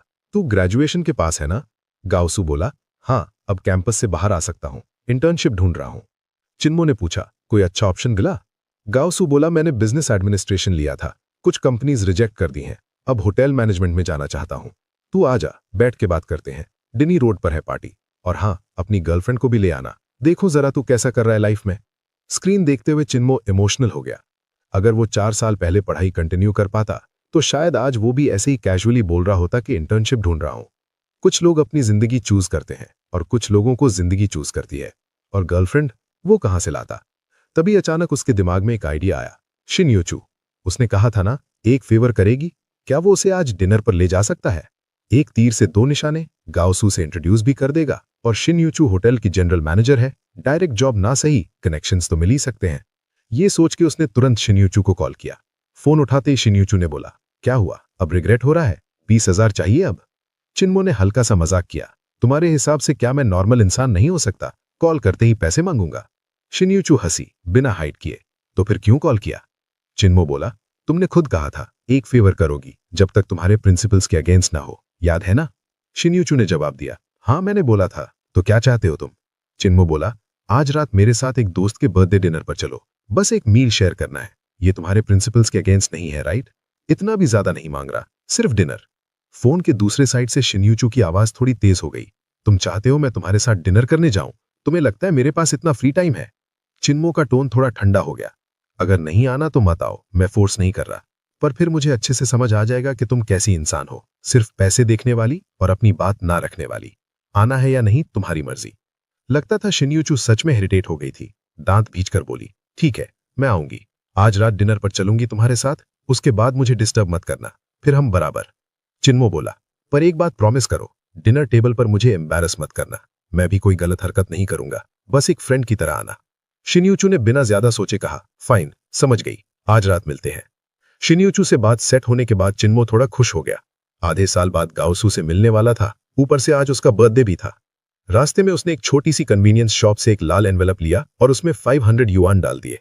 उसके लिए 500 युआन छोटी बात नहीं थी, लेकिन उसने सोचा गाओसू के फ्रेंड्स सब कॉलेज वाले होंगे और आजकल के स्टूडेंट्स काफी खर्चीले होते हैं, कहीं उसका एनवेलप छोटा ना लग जाए और गाओसू को ऑकवर्ड फील हो जाए। शाम 6:15 पर चिन्मो रेस्टोरेंट के एंट्रेंस पर पहुंचा। वहां ऑलरेडी शिनयूचू की व्हाइट रेंज रोवर खड़ी थी। उसने चिन्मो को आते देखा, गाड़ी से उतरकर सीधा उसकी तरफ आई, अभी भी बिजनेस अटायर में। चिन्मो ने उसे ऊपर से नीचे तक देखा। शिनयूचू ने घूर कर पूछा, क्या देख रहे हो? तुमने बताया ही नहीं क्या पहनना है, और मेरे पास चेंज करने का टाइम भी नहीं था। एड्रेस मिलते ही सीधा ऑफिस से आ गई। चिन्मो हल्का सा मुस्कुराया, सच बोलूं तो एक्सपेक्ट नहीं किया था, पर तुम बिजनेस क्लोथ्स में काफी इंप्रेसिव लग रही हो। इस पर शिनयूचू ने उसे एक और बड़ा आई रोल दे दिया। फिर चिन्मो उसे प्राइवेट डाइनिंग रूम के अंदर ले गया। जैसे ही उसने डोर खोला, उसने गाओसू को सेंटर वाली सीट पर बैठा देखा, अपने पास वाले लड़के से बात करते हुए। रूम में लगभग 10-12 लोग थे। जैसे ही गाओसू ने चिन्मो को देखा, तुरंत खड़ा हो गया और बोला, मोमो, फाइनली आ गया तू, सब तेरा ही वेट कर रहे थे, इधर आ, मेरे पास बैठ। उसने अपने पास वाले लड़के को साइड होने का सिग्नल दिया। चिन्मो उस जगह जाके बैठ गया और अपनी पॉकेट से सिगरेट का पैकेट निकालकर उस लड़के को ऑफर किया जिसने सीट दी थी। लड़के ने उसके हाथ में सस्ती सिगरेट देखी और लेने के बजाय टेबल पर रखे महंगे सिगरेट पैक की तरफ इशारा कर दिया, जैसे कह रहा हो मेरे पास बेटर है। थोड़ा ऑकवर्ड मोमेंट था। गाओसू ने सबको इंट्रोड्यूस करना शुरू किया। गाइज, ये चिन्मो है, हम सेम काउंटी से हैं और स्कूल में मेरा बेस्ट फ्रेंड था, ये भी टॉप स्टूडेंट था, कॉलेज एंट्रेंस एग्जाम में 600+ स्कोर किया था। चिन्मो हल्का सा कड़वा मुस्कुराया और बोला, छोड़ो ये सब पुरानी बातें, हैप्पी बर्थडे। उसने रेड एनवेलप गाओसू को दे दिया। गाओसू ने हल्का सा फील करके बोला, अरे मोमो, इतनी फॉर्मेलिटी क्यों? मैंने तुझे गिफ्ट लाने के लिए नहीं बुलाया, बस मिलने के लिए बुलाया था। चलो पहले खाना स्टार्ट करते हैं, खाते हैं, पीते हैं, बात करते हैं। फिर उसकी नजर शिनयूचू पर गई। ये तुम्हारी गर्लफ्रेंड है ना, क्या नाम है इनका? शिनयूचू ने इस बात पर कोई खास रिएक्शन नहीं दिया, बस हल्का सा स्माइल किया और बोली, मेरा नाम है शुनयूचू, उसने सीधा जवाब दिया। गाओसू ने उसकी तरफ देखकर थोड़ा प्राउड टोन में कहा, मैं गाओसू हूं, यूनान यूनिवर्सिटी में बिजनेस एडमिनिस्ट्रेशन कर रहा हूं। मोमो और मैं काफी पुराने दोस्त हैं। जब उसने अपनी यूनिवर्सिटी और मेजर का नाम लिया, उसकी आवाज थोड़ी और लाउड हो गई और उसका प्राइड क्लियरली फील हो रहा था। तभी एक और लड़का बीच में बोल पड़ा, चलो चलो खाना स्टार्ट करते हैं। प्राइवेट रूम फिर से लाइवली हो गया। कोई स्मोक कर रहा था, कोई बातें कर रहा था और 2 कपल्स तो ओपनली चिपक कर बैठे थे। गाओसू ने सिगरेट निकाली और चिन्मो को दी, फिर बोला, मोमो, अगर तू उस टाइम पढ़ाई कंटिन्यू करता तो आज डिलीवरी नहीं कर रहा होता। डिलीवरी बॉय है? गाओसू के पास बैठी लड़की ने तुरंत पूछा। टोन में हल्का सा कंटेम्प्ट था। Delivery boy. ऑनलाइन तो लोग बोलते रहते हैं कि डिलीवरी वाले लोग कस्टमर्स के खाने में से छुपके से खा लेते हैं, ये सच है क्या? चिन्मो कुछ बोलता, उससे पहले एक और लड़का बोल पड़ा। अरे वो तो कुछ भी नहीं है, तुमने वो वीडियो नहीं देखा? एक डिलीवरी गाय एलिवेटर में कस्टमर के सूप से मुंह धो रहा था और फिर वापस डाल दिया। वो तो असली घिनौनी बात है। ये इंडस्ट्री ही बहुत मैसी है, प्लेटफॉर्म्स को कोई फर्क नहीं पड़ता। वैसे भी जिनके पास प्रॉपर जॉब होती है वो डिलीवरी थोड़ी करते हैं। ये सब सुन के चिन्मो का चेहरा जलने लगा। वो आंख उठा के किसी को देख भी नहीं पा रहा था, ना ही शिनयू चू की तरफ। तभी एक लड़की ने अचानक शिनयू चू की तरफ मुड़कर पूछा, तुम भी डिलीवरी करती हो क्या? शिनयू चू ने हल्की सी स्माइल के साथ जवाब दिया, हाँ, मैं और चिन्मो दोनों अपने कॉलीग्स के लिए डिलीवरी करते हैं। लड़की तुरंत इंप्रेस हो गई। रोज धूप हवा में डिलीवरी करना कितना टफ होता होगा ना, और फिर भी तुम्हारी स्किन इतनी अच्छी है, सीरियसली जेलस हूं। शिनयू चू बस मुस्कुरा दी, कुछ एक्सप्लेन नहीं किया। अनशेल्टर्ड लड़कियों को बात करने दिया। गाओ सू को क्लियरली ऑकवर्ड फील हुआ। उसने धीरे से चिन्मो को कहा, दिल पे मत ले, वो लोग बस ऐसे ही बोल रहे हैं। चिन्मो ने हल्का सा कड़वा मुस्कुरा के बोला, ठीक है, समझता हूं। और वो सच में समझता था। कुनमिंग में इतने साल स्ट्रगल करते हुए उसने हर टाइप के लोग देखे थे। उसके हिसाब से कॉलेज स्टूडेंट्स सबसे ज्यादा इमेच्योर होते हैं। ना उन्हें दुनिया का रियल सेंस होता है, ना दूसरों की फीलिंग्स का। सबको लगता है वो स्पेशल है। थोड़ी देर बाद ड्रिंक्स के साथ टॉपिक्स चेंज होने लगे। गाउसू ने एक और सिगरेट दी और कैजुअली पूछा, अंकल की तबीयत अब कैसी है? किडनी ट्रांसप्लांट का चांस है? ये सुनते ही चिन्मो का मूड हैवी हो गया। उसने अपने सामने का ग्लास उठाया और एक सांस में पी गया। फिर धीरे से बोला, ज्यादा होप नहीं है। किडनी ट्रांसप्लांट में लाखों लगते हैं, हम अफोर्ड नहीं कर सकते। और पैसे होने से सब नहीं होता, मैच भी मिलना चाहिए। अभी तो बस कंजर्वेटिव ट्रीटमेंट चल रहा है। हर हफ्ते डायलिसिस के लिए हॉस्पिटल जाना पड़ता है। इतनी तकलीफ से बस हड्डियां ही रह गई हैं। गाओसू ने गहरी सांस ली, फिर बोला, तूने 600 प्लस स्कोर किया था, फिर भी कॉलेज क्यों नहीं गया? याद है स्कूल ने तेरे लिए फंड भी रेज किया था? चिन्मो ने सीधा काट दिया, वो पैसे मैंने पापा के ट्रीटमेंट में लगा दिए। गाओसू कुछ सेकंड्स चुप रहा, फिर धीरे से पूछा, पछतावा होता है? अगर तू पढ़ाई करता तो आज तेरे पास ज्यादा ऑप्शंस होते। चिन्मो ने सिर हिला दिया। चिन्मो ने गाओसू की दी हुई सिगरेट जलाई और धीमी तन्हा आवाज में बोला, अगर मुझे 100 बार भी दोबारा चूज करने का मौका मिले, तब भी मैं वो पैसे अपने डैड की ट्रीटमेंट पर ही खर्च करता। गाओसू के दूसरी तरफ बैठी लड़की ने तुरंत लेक्चर देना शुरू कर दिया, तुम कितने इमेच्योर हो। तुम्हें वो पैसे पढ़ाई के लिए यूज करने चाहिए थे, जैसे हमने किया। पहले अच्छी यूनिवर्सिटी जाते, डिग्री लेते, फिर तुम्हारे पास जॉब के लिए इतने ऑप्शंस होते। ऐसे नहीं होता कि बस डिलीवरी ही करनी पड़ती। तब तक चुप बैठी शिन्यू चू फाइनली बोल पड़ी, जिस सिचुएशन को तुम समझती नहीं हो उस पर जज मत करो। तुम्हारी बात थ्योरेटिकली सही लग सकती है, लेकिन हर सिचुएशन में वो सही आंसर नहीं होता। लड़की ने आंख घुमाई, जैसे उसे कोई फर्क ही नहीं पड़ता। गाओसू ने तुरंत उसे रोका, लुकियान, बस करो। मोमो के डैड काफी सालों से बीमार हैं। उसकी मॉम घर पर उनकी देखभाल करती हैं। पूरा घर सिर्फ मोमो के दम पर चल रहा है। फिर भी लुकियान धीरे से बोलती रही, शॉर्ट साइटेड। चिन्मो क्या बोलता, उसके हाथ में ग्लास हल्का सा कांप रहा था। तभी उसने अचानक महसूस किया, किसी के नरम गरम हाथ उसके हाथ के ऊपर आके टिक गए। उसने मुड़कर देखा, शिन्यू चू थी। उसकी आंखों में पहली बार एक अलग सी सॉफ्टनेस थी। लुकियान ने उन दोनों को टेढ़ी नजर से देखा, फिर गाओसू की तरफ मुड़कर बोली, लास्ट वीक जो रेज्यूमेस भेजने को बोला था भेजे? मुझे तो इंटरव्यू कॉल आ गया, तुम्हारा क्या हुआ? गाओसू एक्साइटेड हो गया, फोन निकाल के दिखाया, देखो आज दोपहर कॉल आया, कल सुबह इंटरव्यू है। लुकियान खुशी से उसे हक करके गाल पे किस कर दी। मुझे पक्का लगता है हम दोनों सिलेक्ट हो जाएंगे। सामने बैठी एक लड़की ने पूछा, क्या हुआ, इतने एक्साइटेड क्यों हो? लुकियान ने प्राउडली कहा, मैं और गाओसू ने एक ही होटल के लिए अप्लाई किया था और दोनों को इंटरव्यू कॉल आ गया, कल इंटरव्यू है। सबने कॉन्ग्रेचुलेट किया, ग्लास उठा के सेलिब्रेट किया। फिर लुकियान बोली, इसीलिए कहते हैं एजुकेशन इंपॉर्टेंट होती है, तभी तुम अपनी पसंद की इंडस्ट्री चूज कर सकते हो। गाओसू ने मेरे लिए कितनी कंपनीज रिजेक्ट की हैं, अब तुम्हें भी बेस्ट देना होगा। डिनर के बाद प्लान था कैरियोके का। केटीवी रेस्टोरेंट से लगभग 2 किलोमीटर दूर था। सब लोग बाहर निकले। गाओसू के कॉलेज फ्रेंड्स आगे चल रहे थे और चिन्मो और शिन्यू चू पीछे। चिन्मो ने धीरे से कहा, डिनर हो गया, तुमने अपना प्रॉमिस फुलफिल कर दिया, अब तुम जा सकती हो। थैंक्स अपनी बात रखने के लिए। शिन्यू चू ने सॉफ्टली पूछा, सेकेंड राउंड में जा रहे हो? चिन्मो ने सिर हिला दिया, नहीं, मैं कोई बहाना बना के निकल जाऊंगा। वैसे भी ज्यादा बात नहीं है मेरी किसी से। शिन्यूचू ने हल्का सा लिप्स प्रेस किया, फिर बोली, कहाँ जाओगे? मैं ड्रॉप कर देती हूं।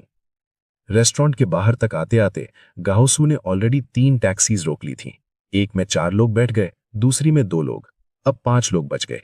चिन्मो, शिन्यूचू, गाओसू, लुकियान और एक और लड़का। लुकियान ने शिन्यूचू से कहा, चलो ना, 5 लोग एडजस्ट हो जाएंगे, ड्राइवर से बात कर लेंगे, दूर भी नहीं है। शिन्यूचू मुस्कुराकर बोली, मैं और चिन्मो को थोड़ा काम है, अगली बार मिलते हैं। गाओसू थोड़ा डिसअपॉइंटेड लग रहा था। अभी जा रहे हो? थोड़ी देर और रुक जाओ ना, इतनी मुश्किल से तो मिलना होता है। लुकियान ने चुपके से गाओसू को पिंच किया और बोला, फोर्स मत करो, ये टाइम होता है लेट नाइट ऑर्डर्स का, शायद ये और डिलीवरीज करेगा, उसे रोको मत। चिन्मो ने गाओसू से कहा, नेक्स्ट टाइम मिलते हैं, हम दोनों यहीं हैं, टच में रहेंगे। गाओसू ने हल्का सा सिर हिलाया, ठीक है, मैं तुम्हारे लिए टैक्सी रोक देता हूं। चिन्मो ने हल्का सा मुस्कुराने की कोशिश की, लेकिन अंदर से वो ऑलरेडी थोड़ा टूट चुका था। अरे इट्स फाइन, कैब की जरूरत नहीं, मैंने ड्रिंक नहीं किया, शाइन यूचू ने कैजुअली कहा। उसने रिमोट दबाया और पास खड़ी व्हाइट रेंज रोवर की लाइट्स ब्लिंक करने लगी। फिर उसने गाओसू को हाथ हिला के बोला, बाय। गाओसू और लुकियान दोनों थोड़े ऑकवर्ड लग रहे थे। चिन्मो और शाइन यूचू साथ साथ गाड़ी की तरफ चले। डोर खोलते वक्त चिन्मो ने पीछे से लुकियान की आवाज सुनी, थोड़ी जलन और तंज भरी। तुम्हारा दोस्त बड़ा इंटरेस्टिंग है, पक्का गाड़ी उधार लेके आया है स्टाइल मारने के लिए। आगे क्या बोला चिन्मो ने नहीं सुना, वो ऑलरेडी कार के अंदर बैठ चुका था। गाड़ी चलने लगी। सीट पर पीछे टिक कर आंखें बंद करके चिन्मो बस चुप बैठा रहा। उसे अपना फ्यूचर तो नहीं दिख रहा था, लेकिन आंखों से गिरते आंसू क्लियरली महसूस हो रहे थे। जिंदगी का प्रेशर इतना बढ़ गया था कि सांस लेना मुश्किल लग रहा था, और उस वक्त उसके पास सिर्फ एक ही तरीका था, चुपचाप अंधेरे में अपने दर्द को सहना। वो नहीं चाहता था कि शाइन यूचू उसे रोते हुए देखे, इसलिए उसने विंडो नीचे कर दी। रात की हवा ने उसके आंसुओं को सुखा दिया, जैसे उन्हें हवा के साथ उड़ा दिया हो। थोड़ी देर बाद गाड़ी पेरिस स्प्रिंग कॉम्प्लेक्स के बाहर रुकी। चिन्मो उतर गया और बाय बोलने लगा। तभी शाइन यूचू ने उससे आवाज दी, चिन्मो, क्या मैं अब भी तुम्हारी कोई चीज देने की बाकी हूं? चिन्मो रुक गया, मुड़कर देखा, फिर सिर हिला दिया, नहीं, कुछ नहीं। शाइन यूचू के होठों पर हल्की सी रिलीफ वाली स्माइल आई। धीरे से बोली, गुड बाय। घर पहुंचने पर चिन्मो ने देखा लीनी फे लिविंग रूम में फोन पर थी, बार बार सॉरी बोल रही थी, किसी से माफी मांग रही थी। उसने चिन्मो को देखा और हल्की सी नजर मिलाई। चिन्मो ने बस एक्नॉलेज किया और सीधा बाथरूम चला गया। नहा के बाहर आया तो लीनी फे सोफा पर बैठी है, आंखें लाल। चिन्मो ने टेबल से 2 टिश्यूज उठाए और उसे दे दिए। उसे पता ही नहीं था कैसे कंफर्ट करे। सच तो ये था कि उसे खुद किसी की जरूरत थी। लीनी फे ने टिश्यूज लिए और हल्की सी नॉड करके थैंक्स बोला। कितनी अजीब सिटी है, कितनी अजीब जिंदगी। आखिर में चिन्मो ने कुछ बियर्स पी ली और सो गया। अगली सुबह काफी देर तक सोता रहा, जब तक एक फोन कॉल ने उसे नहीं जगाया। उसने बिना देखे फोन उठाया और आदत से बोला, हेलो। दूसरी तरफ से शाइन यूचू की आवाज आई, अभी तक सो रहे हो? इतने लेजी हो तुम? आधी नींद में चिन्मो बोला, मेरे लेजी होने से तुम्हें क्या प्रॉब्लम? शाइन यूचू ने सीधा बोला, एक फेवर करोगे? चिन्मो ने पूछा, क्या? कंपनी आओ, यहां मिलो, मैं समझाऊंगी। मना करना है तो कर देना, मैं फोर्स नहीं करूंगी। चिन्मो कुछ सेकंड सोचा, फिर बोला, ठीक है, आधे घंटे में आता हूं। बस अपने गार्ड डॉग्स को कंट्रोल में रखना, स्पेशली उस मोटे को। शाइन यूचू हंसी, ऐसे बोल रहे हो जैसे तुम्हें सच में काटा हो कभी। 10:30 बजे शाइन यूचू के ऑफिस में वो डेस्क के पीछे बैठी थी, कंप्यूटर पर काम कर रही थी। चिन्मो सीधा उसके डेस्क के पास गया, दोनों हाथ रखकर उसकी तरफ झुककर बोला, क्या इमरजेंसी है? मुझे ही हीरो बना के बुलाया है? शाइन यूचू ने माउस साइड रखा, चेयर पर पीछे झुककर बैठी और हाथ फोल्ड करके बोली, आज एचआर कुछ कैंडिडेट्स का इंटरव्यू ले रहा है, मुझे तुम्हारी हेल्प चाहिए। चिन्मो हैरान, क्या? शाइन यूचू बिल्कुल काम, आज तुम एचआर डायरेक्टर बनोगे, तुम डिसाइड करोगे कौन हायर होने लायक है। चिन्मो उसे घूर कर देखने लगा, तुम मजाक कर रही हो ना, मैं इंटरव्यू लूं? शाइन यूचू ने सीधा जवाब दिया, मजाक नहीं कर रही, कैंडिडेट्स ऑलरेडी आ चुके हैं। अगर हेल्प करनी है तो अभी जाके इंटरव्यू लो, मेरी असिस्टेंट शाहू तुम्हें गाइड करेगी। फिर कैजुअली ऐड किया, वैसे भी इंटरव्यूअर बनना मुश्किल नहीं है, बस लोगों को देखो, अगर अच्छा फील आए तो रख लो, नहीं तो रिजेक्ट कर दो। चिन्मो बिल्कुल कंफ्यूज हो गया, उसे समझ ही नहीं आ रहा था ये लड़की सच में सीरियस है या कोई और गेम चल रहा है। चिन्मो ने सीधा पूछा, तुम मुझे इंटरव्यू लेने के लिए क्यों बुला रही हो? कोई और हिडन मोटिव है क्या? शाइन यूचू के होठों पर हल्की सी अजीब स्माइल आई। वो खड़ी हुई और बोली, जाओ, श्याओ तुम्हें एचआर ऑफिस ले जाएगी, थोड़ी देर में तुम्हें खुद समझ आ जाएगा मैंने तुम्हें ये काम क्यों दिया। क्यूरियस होकर चिन्मो श्याओ के साथ इंटरव्यू रूम गया। डेस्क पर 4 फाइलें रखी थीं। श्याओ ने समझाया, अभी सिर्फ ये 4 कैंडिडेट्स इनिशियल स्क्रीनिंग पास करके यहां तक आए हैं, लेकिन फाइनल में सिर्फ 2 को ही रख सकते हैं। आप पहले इनके रेज्यूमेस देख लीजिए, मैं बाहर अरेंजमेंट करती हूं, फिर एक एक करके उन्हें अंदर भेजूंगी। फाइनल डिसीजन आपका होगा। ये प्रेसिडेंट शिन का ऑर्डर है। चिन्मो ने पहली फाइल खोली। 26 साल का लड़का, 2 साल का होटल मैनेजमेंट एक्सपीरियंस, अच्छी यूनिवर्सिटी से ग्रेजुएट। दूसरी फाइल, एक लड़की, business administration background, education average थी लेकिन इंट्रो सिंपल और ग्राउंडेड लग रहा था। जब उसने तीसरी फाइल खोली, वो वहीं जम गया। गाओ सू। उसका दिमाग तुरंत क्लिक हुआ। उसने जल्दी से चौथी फाइल खोली। लुकियान। कल रात जो लोग एक्साइटेड होकर होटल इंटरव्यू की बात कर रहे थे, वो होटल यही था, किटी इंटरनेशनल होटल। और अब शाइन यूचू ने उसे उनका इंटरव्यूअर बना दिया था। ये क्या चल रहा है? चिन्मो ने थोड़ा सोचा और धीरे धीरे उसे समझ आने लगा कि शाइन यूचू क्या करना चाहती है। कुछ देर बाद श्याओ वापस आई। सब रेडी है, क्या कैंडिडेट्स को अंदर बुलाऊं? चिन्मो ने सिर हिलाया। सबको एक साथ बुलाओ। एक साथ? श्याओ थोड़ी सरप्राइज्ड हो गई। उसकी आंखों में हल्का सा डाउट भी था, जैसे सोच रही हो इसको इंटरव्यू लेना आता भी है या नहीं। चिन्मो ने कामली रिपीट किया, हाँ, सबको एक साथ बुलाओ। श्याओ ने और कुछ नहीं पूछा। वो बाहर गई और थोड़ी देर बाद चारों कैंडिडेट्स को साथ ले आई। उनके सामने उसने इंट्रोड्यूस किया। ये है डायरेक्टर चुन, हमारे एचआर डिपार्टमेंट के। आज का फाइनल डिसीजन इनका होगा कि कौन 2 लोग सिलेक्ट होंगे। फिर वो चिन्मो के साइड बैठ गई और कंप्यूटर पर नोट्स लेने लगी। गाओसू शौक में बोल पड़ा, मोमो, ये सच है? मैं सपना तो नहीं देख रहा। चिन्मो ने हल्का सा स्माइल दिया और सिर हिला दिया। उसकी नजर सब पर घूमी। लुकियान के चेहरे पर ऑलरेडी कॉन्फिडेंस था, जैसे उसे पक्का लग रहा था कि वो सिलेक्ट हो जाएगी। चिन्मो ने प्रोफेशनल टोन में कहा, प्लीज सब लोग बैठ जाओ। मैंने आप सबके रेज्यूमेस देख लिए हैं। आप यहां तक आए हो, इसका मतलब आप ऑलरेडी इस बैच के बेस्ट लोगों में से हो। चाहे फाइनल सिलेक्शन हो या ना हो, आप ऑलरेडी काबिल हो। बस एक प्रॉब्लम है, कंपनी के पास सिर्फ 2 पोजीशंस हैं। लुकियान तुरंत कॉन्फिडेंट टोन में बोल पड़ी, तो ऑब्वियसली वो मैं और गाओसू ही होंगे। ये सुनते ही दूसरे लड़के के चेहरे पर नाराजगी आ गई। गाओसू ने तुरंत उसे धीरे से रोका, लुकियान, ऐसे मत बोलो। फिर उसने दूसरे लड़के से माफी भी मांगी। दूसरी लड़की चुपचाप बैठी रही, जैसे उसे फर्क ही नहीं पड़ता। चिन्मो ने पानी का ग्लास उठाया, एक सिप लिया और बोला, लास्ट क्वेश्चन सिंपल है। सपोज। चिन्मो ने अपना सवाल पूरा किया। तुम्हारी मंथली सैलरी 5000 है और तुम्हारे पास 3 हाउसिंग ऑप्शंस हैं। अर्बन विलेज में single room 500 per month, residential complex में shared apartment 1000 per month, same complex में पूरा अपार्टमेंट अकेला 2500 पर मंथ। तुम क्या चूज करोगे? सबसे पहले लुकेन ने जवाब दिया, मैं 2500 वाला ऑप्शन चूज करूंगी, पूरा अपार्टमेंट। मुझे अच्छा एनवायरनमेंट चाहिए और अपनी प्राइवेट स्पेस भी। फिर उसने गाओसू की तरफ देखा। तुम?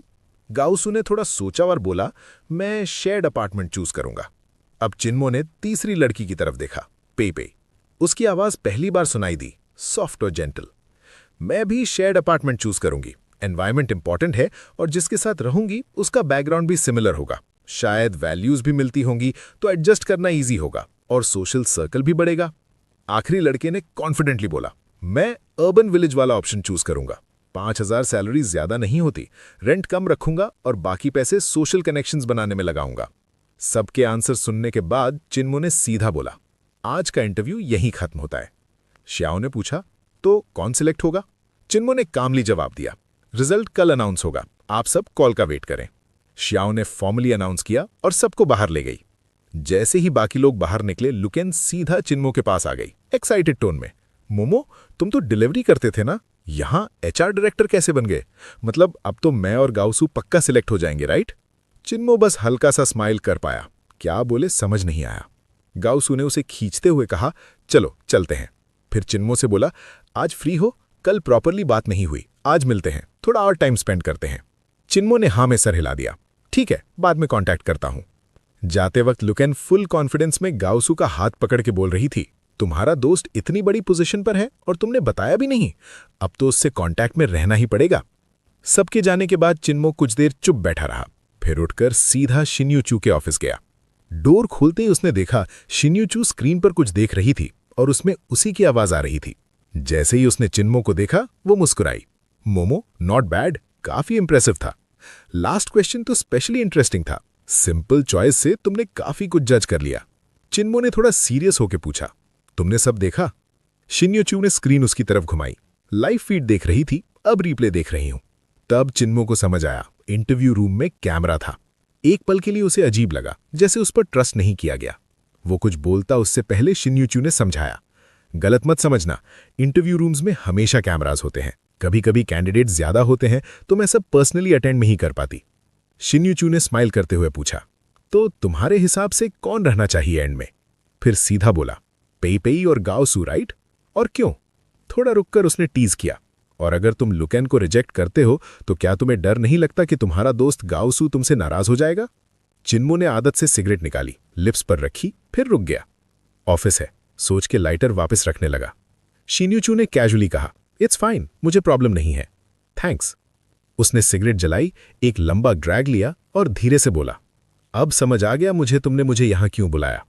जो तुमने मेरे लिए किया मैं अप्रिशिएट करता हूं। तुमने मेरी हेल्प की और मैं उसका गलत फायदा उठा के तुम्हारी कंपनी को नुकसान नहीं पहुंचा सकता। लुकेन अपने आप को बहुत ज्यादा समझती है, उसमें बेसिक मैनर्स भी नहीं है। ऐसे लोगों पर इन्वेस्ट करना वर्थ नहीं होता। पेई अलग है, रेज्यूमे से भी और उसकी बातचीत से भी। सिंपल है, ग्राउंडेड है, अप्रोच करना ईजी है, उसका इमेज भी अच्छा है। गाओसू के पास एक्सपीरियंस कम है, लेकिन उसका माइंडसेट और वैल्यू स्ट्रांग है। पर्सनल रिलेशन साइड पर रखकर भी मैं कहूंगा उसे रखना चाहिए। फिर सीधा जवाब दिया, रही बात गाओसू के नाराज होने की, तो मैं तुम्हारी काइंडनेस का यूज नहीं करूंगा ऐसा डिसीजन लेने के लिए जो तुम्हारी कंपनी को हर्ट करे। इसलिए मैंने रिजल्ट तुरंत अनाउंस नहीं किया। फाइनल डिसीजन तुम्हारा ही होना चाहिए। शिनीचू चेयर पर पीछे झुककर उसे देखती रही, फिर बोली, जब मैंने आज सुबह रेज्यूमेस देखे मुझे भी शॉक लगा। इतना कोइंसिडेंस एक्सपेक्ट नहीं किया था, इसलिए तुम्हें बुलाया। इंटरव्यू के बाद तुमने खुद देख लिया होगा, सिर्फ आइडेंटिटी चेंज हुई। कल का डिलीवरी बॉय आज का एचआर डायरेक्टर, और लोगों का एटीट्यूड तुरंत बदल गया। ये सोसाइटी बहुत प्रैक्टिकल है और लोग अक्सर हिपोक्रिटिकल होते हैं। चिन्मो ने सर हिलाया, समझ गया मैं तुम क्या करना चाहती थी। तुम चाह रही थी कि मैं अपनी डिग्निटी और कॉन्फिडेंस वापस फील करूं अपने फ्रेंड्स के सामने, पर तुमने मुझे एक ऑकवर्ड सिचुएशन में डाल दिया। अब गाओसू और लुकेन दोनों सोच रहे हैं कि उनका फ्यूचर मेरे हाथ में है। शिन्यूचू ने बिल्कुल कैजुअल टोन में कहा, अगर इतना डिफिकल्ट लग रहा है तो दोनों को रख लो। मेरे होटल में ऑलरेडी 100 से ज्यादा लोग काम करते हैं, एक और सही। फाइनल डिसीजन तुम्हारा है। चिन्मो ने उसकी तरफ देखा, कुछ बोल ही नहीं पाया, फिर मुड़कर डोर की तरफ चला और बोला, ये तुम्हारा गेम है, मैं नहीं खेल रहा। मुझे ऐसी सिचुएशंस में मत डाला करो, मैं जा रहा हूं। रुको। शिनीचू की आवाज पीछे से आई, अगर तुम्हें लगता है कि गाओसू तुम्हारा सच्चा दोस्त है तो वो समझ जाएगा तुमने लुकेन को क्यों रिजेक्ट किया। अगर वो इस बात पर तुमसे लड़ जाता है तो शायद वो इतना अच्छा दोस्त है ही नहीं। वो खुद जानता है लुकेन कैसी है। सच बोलो, क्या तुम्हें लगता है वो फ्यूचर में खुश रहेगा उसके साथ? रिलेशनशिप उनका पर्सनल मैटर है, पर कैरेक्टर तो एक नजर में समझ आ जाता है। तुम अपने दोस्त के लिए कुछ बोलना नहीं चाहोगे? चिन्मो वहीं खड़ा रहा, सब सुनता रहा, लेकिन उसने कुछ नहीं कहा। उसने डोर खोला और बाहर निकल गया। पीछे से शिन्यूचू की आवाज फिर आई, तुमने ये शुरू किया है तो खत्म भी तुम्हें ही करना होगा। मैं नहीं चाहती तुम बीच में ही पीछे हट जाओ। कल तुम रिजल्ट अनाउंस करोगे। अगर तुम नहीं आए तो मैं गाओसू और लुकेन दोनों को हायर कर लूंगी, ताकि तुम अपने दोस्तों के सामने अपनी इमेज बचा सको। शिन्यूचू की इंटेंशंस अच्छी थी, लेकिन जो सिचुएशन उसने क्रिएट की थी वो चिन्मो के लिए और भी ज्यादा कॉम्प्लिकेटेड बन चुकी थी।